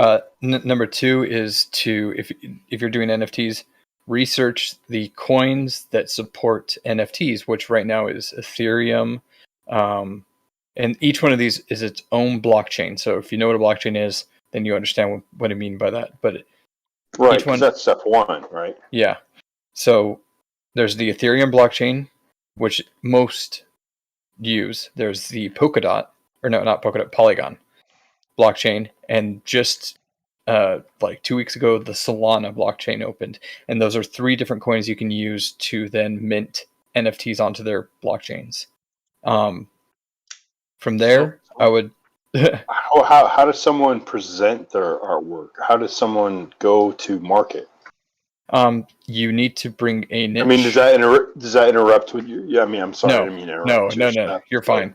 Because I was on that. That was like the next step, was to figure out your niche, figure out the thing that you're going to try and differentiate yourself with. You know, to get people interested, is because a lot of these people really do want these, because the art is getting better. As more and more artists are jumping on, the level of standard is rising pretty quickly. So is there like a gallery? Is there something like yes, you can go DeviantArt? a way to OpenSea. Okay, there's a site called OpenSea, which shows you a great variety. Would you spell that for everybody if you could? OpenSea. Open like CSI? SEA. Open sea, like the ocean is open. Open sea. Open ocean. Yeah. Okay. So I do have a quick question for you, Zach. When someone buys your art, what happens to it then? It gets minted onto the Ethereum blockchain. A receipt is written. Okay. Yeah. All right. And it gets put into the custody of the buyer, into their essentially their wallet, because there's no physical transaction. Yeah, it's not a physical transaction, but you can. That's the thing, is you can do it where you attach like a physical item, so when they buy it, you send them out something physical. But then what happens to it after that? Good question. They own it. They can either keep it, hold on to it, collect it. They can sell it, resell it if they want to. And then, as the artist, what's your responsibility when someone else owns it? I have no responsibility other than if they buy from a certain collection, I earn royalties if they resell it.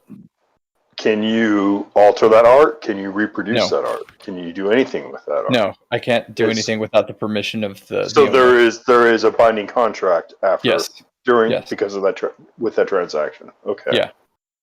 Amazing. So it's pretty binding. You know what I mean? Like it takes out a lot of the guesswork of trying to figure out copyright and other things. You know what I mean? So silly question. Who drafted those terms of contract? You do. Yep. Cool. I'm still confused as to how this is producing large amounts of money, though. Because so imagine this massive holes. I'm gonna take you back in time real quick. Okay, so 2 years ago, love trying to travel. 2 years ago, Ethereum is worth pennies on the dollar. Yeah. There are tons of people that are watching Bitcoin, and they're seeing it go up and down thousands of dollars. And Ethereum is the new coin. It's the first real altcoin. People start buying tons of it, not knowing what's going to happen. Can you define real altcoin? Altcoin is anything that's not Bitcoin. Okay.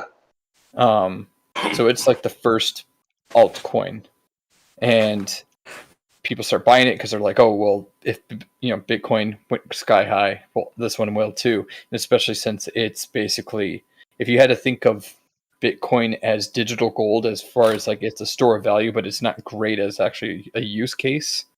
Ethereum is oil, where it's used for, it has tons of use cases. It's extremely fast on the networks. It's extremely useful, and you can create all kinds of dApps, which are decentralized apps on their blockchains to run like video games and other things. So it's a very useful blockchain. So it's like gold trade. Yeah. So people, all these guys have, bought thousands and thousands of these Ethereum and stuff like that. And now let's fast forward to today. All those guys have thousands and thousands of Ethereum, and they have no idea what to do with their thousands of Ethereum. They already own, they've already withdrawn enough to own the big house, own the cars and stuff like that. But they don't know what to do with it, and they don't know, and it's depreciating in like in a way that it's they don't know how to invest it or what to invest in it. Where it must have appreciated for them to be able to buy big houses at one point. No, I know, but what I'm trying to say is there's just tons of these guys, and we call them whales, who have tons of Ethereum. And let me just say, I sold a piece for 0.15 Ethereum today. Mm-hmm. That's the equivalent of like $500. Wow. Nice. You know what I mean? Hey, Zach, can I ask a question? Mm-hmm. What did Gary not know? Oh my gosh. Cost him money. My gosh. Poor Gary. Well, no, he's a very trusting older gentleman. He is very nice man. And he got swindled by not knowing. It literally was just he went in looking for help on a specific issue with OpenSea. He went to their OpenSea Discord, but he went into the general chat because he doesn't know how Discord works. He didn't see on the left that there's like a help tab and contact our. So he thought it was actually someone from OpenSea helping him when it was it was a scammer. Oh, yeah, and so if anybody decides to get into this, when you make a wallet, like a MetaMask or any of these wallets that attach to your browser, it's going to come with a phase key. That phase key is for you and you alone. No one that is legitimate will ever, under any circumstance, ask you for that phrase key, ever. Not even the creators of the wallet will ever ask you for it, because since every transaction on any blockchain is open to the public, you can look them up. If you have the wallet number, you can look it up. Every transaction is completely transparent. They don't need to see what's inside your wallet because they already know what's inside your wallet. Okay. How much did Gary lose? About $500 worth of wrapped Ethereum. Okay. Okay, so that's not as terrible as I thought it would be. That still sucks. But this is really dependent upon it becoming legal tender. However, no. All right. Because that's actually we're actually trying to move away from that, because even though El Salvador and now Panama wants to make it legal tender, and they're being semi-successful with it with the new Lightning Network. Bitcoin was never designed to be an actual currency. There are plenty of other coins that work a lot better as currencies. There's even stable coins that will literally stay at like $1 and they'll never move. So if you want to use those to transfer wealth between countries, you know what I mean? Like, let's say, you have family down in Mexico, and then instead of using Wells Fargo, to send like a transaction that cost you like $40, you can literally put it into something like Tether or USDC, and then transfer that from one wallet to another on the Ethereum network. It'll cost like $3, and those people will have it, and they'll be able to withdraw it in pesos. It'll automatically convert. So it literally is like trying to connect like financial everything, but systems. It doesn't need... I understand that. Yeah. Well, we do have to move along here and finish the show, but sorry. No. It is very interesting. It is very. That's very interesting. But Mike, I do have a final question. However, seeing as we have existing terminology for all of this, why have these people decided to create new terminology? Is it simply just to keep the boomers out? Okay, so when you say terminology, are you talking about like? Well, instead of using words like sales and receipts, you're using all these other things. Gas. Yeah, mint, gas, blockchain, and stuff like that, right? Yeah. We already have words for these things. Don't ask me. All right. I didn't embed it. I don't know why they chose that. Tell the boomers the truth. It took me a good solid month of doing research and figuring this stuff out for me to start clicking really well. So it's like jargon. Yeah, so it's. But you think it's a profitable endeavor, huh? Yeah. Sales. How much? Okay, let me put it this way. I've helped Mike make more money than he's made in the past 3 years of doing comics. Like the whole entire time he was doing Comicsgate stuff and whatnot. Sure. He's made more money in the past 3 weeks. Well, good for him. He needs it. And Doug has made more money than all of his campaigns put together. Wow.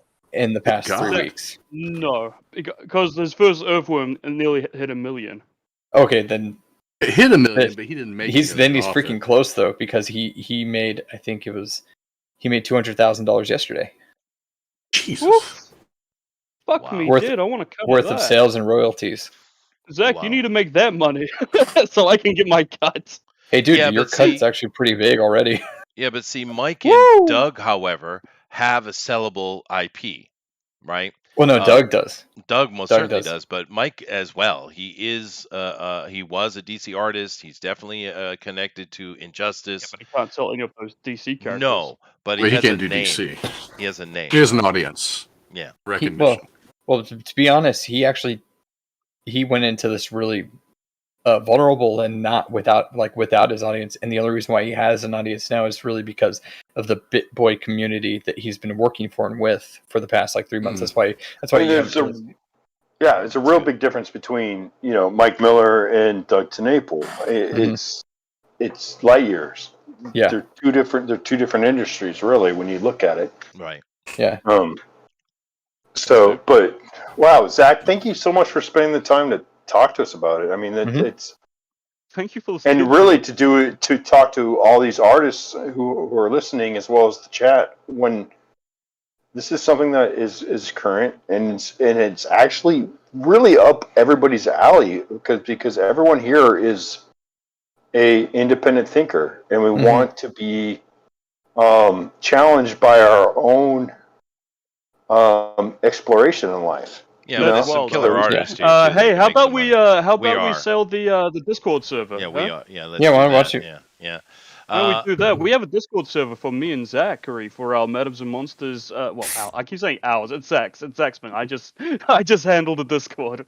But we have a Discord server that I take care of, and Zach posts all his art there. And you should join it if you want to find out more about this NFT endeavor of his. Well, drop it in the I'd love to join it. I'd love to join it. Drop that in chat. I will join it today. I'm doing it. Give me a minute. I'm doing it. Do it now. All right. Whilst he does that, we're going to end the show, though. But that was interesting, Zach. Thank you. Anyway, thank you all very much. We're going to end this here. So everybody, stop drawing, please. Okay, good. Put your shit down. Put it down. Right. We're going to take a look at the art. Do keep in mind, if you haven't got those draw-alongs in, please do over at the Twitter, hashtag DNQFE. And we'll take a look at those momentarily. But let's see what they got. And hopefully, Two Banana Mike is ready to show his stuff. Let's go up here to Armoron first, as usual. That's just beautiful, Booster. Take a look at that. What am I looking at? Armoron and the big titted rogue. It's lovely. Yes, it is lovely. I like her as a redhead. I'm used to her not being a redhead though. Fair enough, dude. It looks good. It does look good. And of course, it's Armoron knows how to do the lady shapes. She got a bit of camel toe going on though, a little bit. Nice. Oh, I didn't even notice. You sneaky devil. A little bit. Zoom up on that vag. I actually saw the line go in for it, and he did it with a single stroke. A practice. Zoom in like NCIS. Also, just for Armoron, even though I shouldn't be helping you. I shouldn't be helping you because you kicked me out. But the not safe for work sections of NFTs are like a completely untapped market right now. Completely untapped, and the options are there. Zach, you are a good Christian boy. What are you talking about? I'm trying to help a friend in need. He's Shame in Australia. on you. He's in Australia. Yeah. Those Australians need so much help, though. Oh my god. Right now they do. Yeah, right now. Yeah, absolutely. Cool. You can sell all kinds of cleavage, Armoron. All right, fair enough. Cleavage. If you guys like Armoron's cleavage, then please I don't see any cleavage either. But if you like what Armoron's done, please vote for him, the straw poll. Let's move on down here to Mr. Hawkins. Now, Booster, he's got himself a nice storm here, an Ororo. A beautiful POC. Yes, a piece of shit. Why would you call her that? I always like Storm. No, it's a persons of color because it's so that's so unoffensive apparently. Why can't she just be? Why can't she just be Negro? Okay. She just be Storm. Move on. The leader of the X-Men. Yeah, she's a badass. She is badass. Yeah, she could shiv you. Well, she's actually African. I mean, actually. She was born in Cairo, Illinois. Is that Illinois? Yep. But she has stabbed a New York hardcore punk rocker in the heart. Okay, New Yorker. All right. Okay. All right. Yeah, of course, it looks great, Eric. It's awesome. Oh, thanks. And if you guys like what Eric has done, vote for him in the straw poll. Absolutely. Now we have JD. I'm not really sure what I'm looking at here. Booster, help me out. What's happening? It's a robot and a Wolverine who's been torn to pieces. Is that what that is? No, and also he beat up a Sentinel. You know how it goes. Sentinels blast you with energy blade. Oh. Energy blast. I do know how it goes. That is true. That is true. Sentinels versus the X-Men. That's just and classic it's a classic Wolverine and the Sentinel head. Yeah, absolutely. If you guys like what JD has done, please vote for him in the straw poll. He needs help, Bojangles and all. You know, I don't think you're allowed to vote for Keema because she's way too good for us. But this Gambit is badass. It is not finished, but is badass. That's so good. You know, do you hear this woman? She posted this fucking thing in the In Progress channel today, right? Just yeah. And she goes, "Oh, I can't draw today. Oh, my drawing is so terrible. Oh," and then she posts like a piece of fucking art, just this absolute masterpiece in the chat. Yeah. You bitch. Oh, fair enough. Love you, Booster. Say fair enough, but Keema, maybe you should be talking to Zach and getting into these NFT things. You definitely need to get on that furry blockchain. Yes. Oh my gosh! So Booster, go ahead. Just for your realization with Mike's Discord. I'm not getting into that. Mike already hates me. Okay. I don't want to live accuse him of creating a furry Discord. Yeah. Hey, money is money, right? Money is money, son. Money is money. All right, moving on here. We got Rabbit, of course. He did a very interesting Wolverine today. Booster, what do you think about this? This is different. Very solemn piece. This kind of thing you'd see in Logan. All I have to say is Rabbit's the artist that I wish I could be. I hate you, Rabbit. Yes, lots of hate for you, Rabbit. Although that Nick Cole just kind of, he looks like he's got a bit of a tumor in his neck. Yeah, that left shoulder isn't really worked out yet. No, it's because he's turning. That's the thing. He's turning. I just haven't finished it. You know what I mean? Yeah. That arm is lowered in it. Rabbit's freaking brilliant. This guy is a genius. How would Wolverine's healing factor deal with tumors?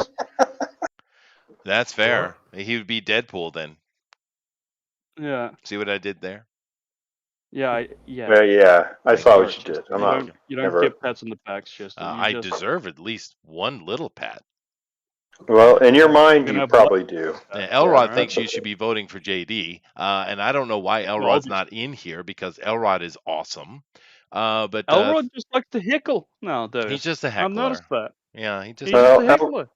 Elrod is more of the Buck Rogers generation, so this is kind of a little bit. Well, don't blame him for being 155. That's not his fault. You get cranky when you're in your past the hundreds. It's true. Yes, it's true. Those cinquentennials. 1850s. Alrighty, but if you guys like what Rabbit has done, please vote for him to straw poll. And last but certainly not least, today we have Two Banana Mike, who's not showing me shit. All right, Two Banana Mike. You are split. It's on the general tab on the Discord. What does that have to do with me here now live? We're on YouTube. Do you understand that? Okay. Here. Don't throw a tantrum. I will throw my tantrums. I'm already showing it, Mr. Two Banana. Oh, look at that, dude. That is badass. Let me go over and let's see Boosters look at it. Ooh. It better be good. Because I don't want to see Chester get flushed. No, I like it. That's cool, man. That's classic shit right there. Yeah, that's awesome. It's got a great cartoony style and great flats. Yeah. Two Banana Mike, you're definitely worth the 5-star Two Banana. This is the kind of stuff that animation should look like these days. Elrod is accusing me of something. I don't think he has any evidence to animate. That is gorgeous, though. Thank you very much. All right, guys. So we're going to go over here, and this is your stuff to look at. Of course, we have Amron again. We got Eric's. We got JD's. We have rabbits, and of course, two Banana Mike. Oh, seconds. We got Spencer Tunes in here. Hi. Hello. How are you? Josh? Hey, you, Josh? Good. Hey, Spencer. How you doing? I didn't realize you were actually still on the air. No, that's okay. You're welcome. Have a chat. Yeah. Been a hot minute, buddy. How you doing?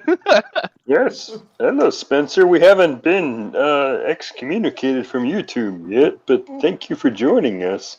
You know, we're trying our best, though. We really have. I jumped into the last bit of the NFT talk and it sounded very interesting. It is interesting. Yeah, sometimes we say things that are interesting, but most of the time we don't.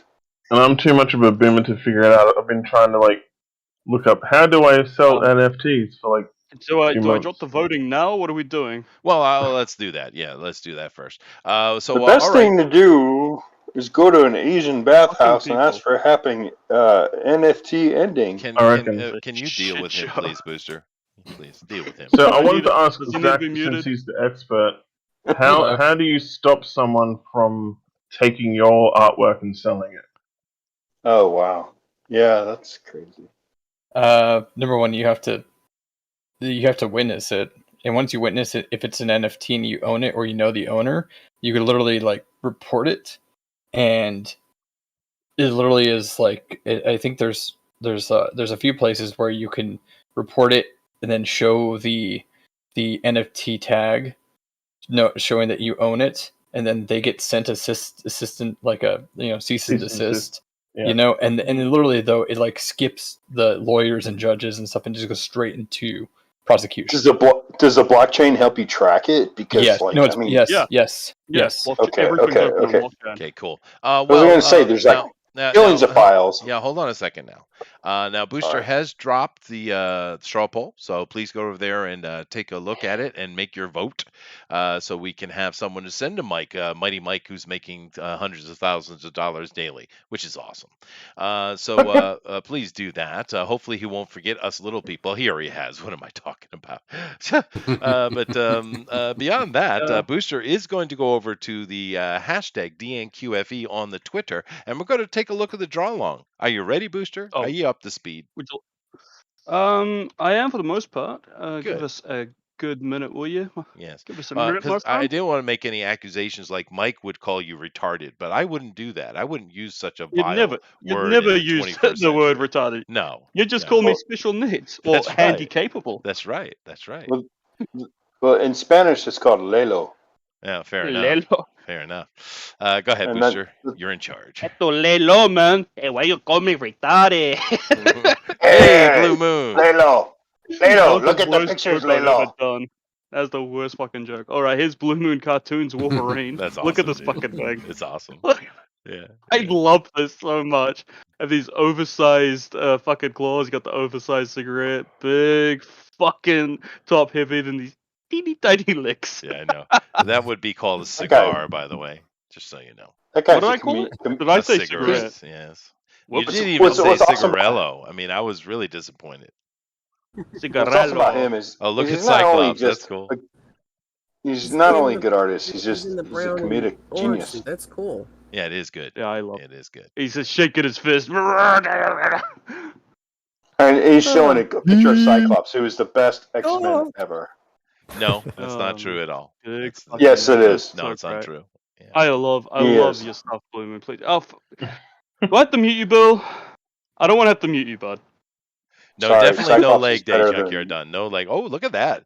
Jeez, Blue Moon can throw it out traditional too. This is not Blue Moon's work. This is Bill Ray. Bill Ray? What kind of last name is that? Bill Ray? Yeah, this is some old cartoonish artwork here, but that is so fucking funny. That's awesome, dude. Yeah. This fucking proportions. What is happening here? Oh, yes. Rob Liefeld inspired, it seems. Is that a page from What If 15? Except you can see Is it really Bill Ray? Yep. What If number 15? Yep, Bill Ray. Do you guys know who Bill Ray is? No. I need to keep showing artwork, Bill, so if you can just let me keep doing that. Yeah, go ahead. Why don't you censor me like a COVID fucking, mutant terrorist? Mm-hmm. No, yeah. I'm not censoring you. I'm trying to get on with a show. You know, well, Bill Ray. Bill Ray is the guy behind Ren and Stimpy. Elrod. I'm just gonna have to mute him. There we go. Nice. Here is Elrod's piece. Kiwi Gambit. So instead of Gambit, he's a Gambit, and you have a very sassy little Kiwi here. He does. Yeah. Pulling a finger with the fuck on the cards here. Yes. Saying, Yes. if you Chester. Yes, that's fair. That's fair. Very sassy little Kiwi boy. It looks like he's got a pentagram there. He's all Satanistic. Bill left. I didn't want to have to mute you, Bill, but you're trying to run a fucking show. Ooh. We have Jay of all trades. Jay Chimpanski has done Dazzler. Nice. You got the roller skates on and everything, dude. Sweet. Roller skates, everything. What is happening with her face? That's like the glamour thing. I see. Middle-aged Dazzler. She's middle-aged. She's getting up there in years. Floppy tits. Thank you very much, Jay Chimpanski. If we have Joshua Hughes, are you ready? Yeah, I'm ready. Joshua Hughes has done Oh my god. No. a big booty Kiwi. This is the very famous rogue booty with a Chester robot with a tiny little fedora. Yeah, I know. On one ear. It's I don't know why Apocalypse is a Busby there. That's a Busby B. I'll take it. Yeah. Yeah, that's on model with the animated series, I think. Yeah. The very famous last shot. Yes. Thank you very much. Oh yes, and he also has a Mr. Sinister. Nice. Very devilish grin. And he's done a wholesome 100 thing. I love the head proportions. Great little angel night walker. Was it Nightcrawler? Nightcrawler, yes. Fake Geek Nightcrawler, girl. yes. Ugh. And a little praying Wolverine with big old head. I love it. Very nice. Thank you very much, Joshua. Thank you very much, Joshua. We have Eric Hawkins cheating again. And have holy shit! Nice, Jason. Jason Gonzalez is getting good. Was he this good a couple years ago? I don't remember. I think so. It looks great though. I like it, man. That's a good looking Wolverine, dude. Look at that. It's coming on, man. Look at that Cyclops. Nice chin. Jason Gonzalez, you have a spot here anytime you like. Oh yeah, dude. Please. Ooh. That looks great, dude. Oh, your Cyclops is a bit thick. Yeah, but it's coming along, dude. It's coming along. The good stuff. Yeah, that's really good proportion right there in that one. This is great. That's really good. Uh-oh. We have Junkyard Dun D&Q with a. Is that Rogue?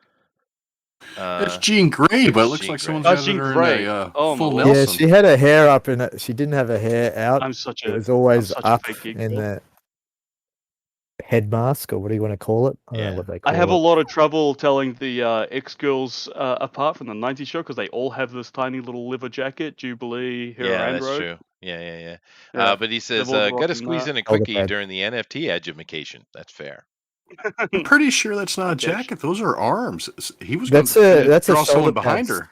That's a little right here. It's a little jacket. I know those are arms. Someone's supposed to be behind her. It's just incomplete. Someone's grabbing her. Okay. Yeah. It's an attack. You're right. I want to see the rest of that. Yeah. Oh my god. Yeah. And here we have he says D&QFE old. He's got a little Wolverine going in for a swipe, and oh my lord, he's got a big that bulge. Yeah, that's Wolverine's packing. Yeah, that's troublesome. That's why Wolverine has got around. If I'm not mistaken, Wolverine's the biggest player of the MCU, is he not? He is, yes, and it's problematic. I thought it was She-Hulk. All these ladies going after the manlet, huh?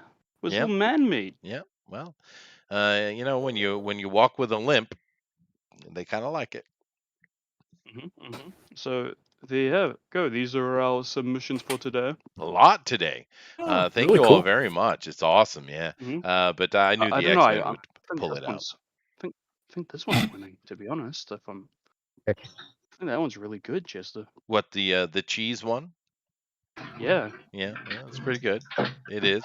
It's Yeah, I fair. think that one deserves to win. And you were smart this time because you didn't put the left arm in so we could see your Exactly. symmetry. Yeah, it's smart. Yeah, I'm It's smart. learning. You are learning. We call it the Rob Liefeld It method. is. That's right. Just If don't you draw the can't feet draw at it, just all. don't show it. Yeah, Exactly. that's right. Yeah, that's fair. All right, guys. Well, thank you all very much for that. Let's come over here to the straw poll and let me see what's happened here. I got to vote myself, of course. Did Bill disappear? He left. Oh, You muted him and he left. oh, poor Bill. Yeah, he didn't care for that, a but few he should have too just, many beers, I think. A few too many. He should just kind of needs to shut the fuck up. Fair enough. All right, let me see here. I'm voting this one today. I don't give a shit. I've done. I voted. Done it. He did Oh, it. yeah, I gotta vote. Yeah. I have to vote. All right, let's get in here and see what's straw going on. poll. Well, we got a leader up there. I think the boobies had something to do with it. Another vote just popped in there. It's spicing up. Whoa. There goes some more. All righty. It's not moving though. But interesting. We'll give it a minute. The X-Men are always a lot of fun. Next week, I guess we're doing Kingdom Hearts. Rabbit. Yeah, boy. Yeah, so there's For Jennifer Connelly. Kingdom Hearts. What characters does Kingdom Hearts have? Everything. Anything from Disney, anything from Square Enix, and a bunch of original characters for Kingdom Hearts. So what do you want to do? Do you want to give everyone the Do you want to give everyone the options of both Square, Final Fantasy, and Disney, or do you want to just say only Kingdom Hearts characters, original Kingdom Hearts characters? Well, no, I think you should definitely make it available. Disney Square. Cinderella would be nice. Yeah, the Netflix or maybe Cinderella. Iron Man. Yeah. No, the Amazon Prime Cinderella. No, let's not do that. Can you please help me out and explain exactly what a Keyblade is? It's a big key that you hit things with. It's a blade that looks like a key. It's a blade of pure light that slices through the darkness that is given to someone with a heart of pure light to seal the keyholes of hearts of worlds. Wow. Jesus Christ, dude. Obviously, Chester. Next week is going to be a great show. I can already tell. You know, the weird thing is the influences that affect us, because I was going to say crikey. Damn. Crikey. Damn. It is fitting. Yeah. It does work. It would. Crikey. Crikey. Old Mr. Irwin there. Poor guy. Fuck me, dude. That's retarded. Struth. Reminds me of Rocco's mom. Struth. Yeah, Struth. Struth. Oh, Fair enough. Struth. Own the crows. Slow me down. All right, guys, I'm going to call it here. We got 22 votes. I don't see anything popping up anymore, so we're going to call it. So 3, 2, 1, and we definitely have a top 3. And awesome and fair enough, I would say. First of all, we have JD did a ripped up Wolverine. Indeed, he did. We also have Eric Hawkins and his lovely Storm. So thank you guys very much. Thank you. Nice to have you. Thank you. Appreciation. Then in third position, we have one Doom Rabbit and a Danzig Wolverine. That's fair. And in second place, we have Two Banana Mike did a Wolverine too. He did. And those are awesome. I had my fingers crossed for you, Two Banana Mike. I was hoping you'd creep up there to the first position, but I mean, Amron did kill it today. Let's be fair. But anyway, thank you very much, Rabbit and Mike. Thank you very much. Claps. Very nice. But our winner today with the gold medal wrapped tightly and strangling even around the neck and going over to see the mic, which I'm sure Amram will mention one word. He'll say N, and then Mike will talk for 3 hours about NFTs, and that'll be awesome. Okay, so I'll definitely do go that. check it out next week. I'll straight up say, talk to us about NFTs. Please explain what NFT is. There you go. I still don't get it. People keep going on about it. It still kind of goes over my head. I kind of get it. Zach helped out quite a bit today. No, I don't get how to get into it to sell it. That's the thing that guy. You got to go to OpenSea. You have to own cryptocurrency to sell it, don't you, or something? Weird. Yeah, you. Okay, so you need Ethereum. You need to own Ethereum in order to sell. Yeah, but you don't need like a whole one, do you? You just need like a no. You can get a fractional piece. But it's what it is basically to set up your wallet to OpenSea. It needs to make a gas transaction to set it up. And basically what that does is that links your wallet to the Ethereum chain. And then once you do that, though, you never have to spend any more Ethereum. Because when your buyers will actually pay the gas fee for you. Oh, cool. I see. Okay. I just need to do that and then make some art or join some group to do art through, like you lot have all done. There you go. And Mike will go on at length about it and help us. I've talked to him. I've talked to him a bit after, about it every now here and there. I mean, I'm sure if I messaged him, he'd talk me through it as well. I'm sure he would. And it sounds like they're making money, which is awesome. All right. Thank you very much, Amaran. Go over there and kill it next week. I don't know what the theme is. Anybody know what Mike's doing next week? He did Alien yesterday. He did Aliens and Monsters. Yeah. I just did Alien because that's the only reason. That's why I went on the show. I messaged him and said, come and draw aliens. I would have been really lazy and just draw the blob from... you could have drawn the chick from Species. That's what you could have drawn. That would have been good. Yeah. Species. I should have drawn the blob. What's his name? What was his name? I can't remember. But was it Seth Rogen's character? Oh yeah, Boring Aliens. Oh right. That chick was the Gigantica. Was well, I mean, Seth Rogen is usually boring. Gigantica, yeah. But anyway, thank you all very much. Today was a lot of fun doing the X-Men. Next week we're doing Kingdom Hearts, which I know nothing about, but Booster does. So he'll handle most of the dialogue next week, which will be cool. I'll just talk to my dog. Basically Disney night. I've played Kingdom Hearts since I was 10, and I still don't understand the story, Chester. Oh, really? Well, I remember my daughter playing it when she was little. So I've seen the game before. I have seen it. I've never played it. And Goofy was in it. I remember that. Goofy is in it. And good war, sir. Yeah. You should put that kid murdered. Nice. Oh no! I did buy the collection for the install. Never played it. Oh really? I have the torrent for it queued up to download all the games, so I might just play a couple of them. Booster, should I play the first one first or just play the last one? Does it matter? Do you care about the story? I mean, yeah, but is it important? You know what I mean? The first one's a classic game, and yes, it is important for the story. You got to play them in order. Yeah. But what story? The first one doesn't play brilliantly, but it's still a classic game. Kingdom Hearts 2 still plays really well. Aren't they, or whatever? So I was just curious because I'll install the Navigo before we do the show, so I know a bit about the game. With more than just Keyblades and Final Fantasy. That all sounds Kingdom good. Hearts 2 is a very slow start. Oh, I see. Well, you know what has another slow start that I've been playing recently? Transport Fever 2. That's a good one. I love that. I've been playing Tales of Arise. That game's freaking awesome. Yeah. All right, guys. We will see you next week. Definitely come back for that. Of course, we have Night Owls on the 8 p.m. on Sunday. Come back for that. We'll have a laugh at all the idiot stuff that's going on in the world because it is funny. Yeah, that's about it. Anybody have any closing comments before we get out of here? Go listen to Crying COVID on Spotify. That's about it. Posting up my picture on DeviantArt. Yeah, and you should attach Ethereum to it. Sounds like, because I think you have good art. You probably make money on it. All right then. Well, we'll see you all later. Oh yeah, I got commissions open on Twitter. Oh, there we go. go look for Otaku Bojangles on Twitter, and you can JD Comic Otaku. Oh, That's sorry, my I had handle. it backwards. You should Anyway, change your name to Bojangles Mafia. you should. Bojangles Mafia would be much cooler. All right, guys, we'll talk to you later. Bye. I love you. Aw. Take the swing. Take your swing. I doubt it.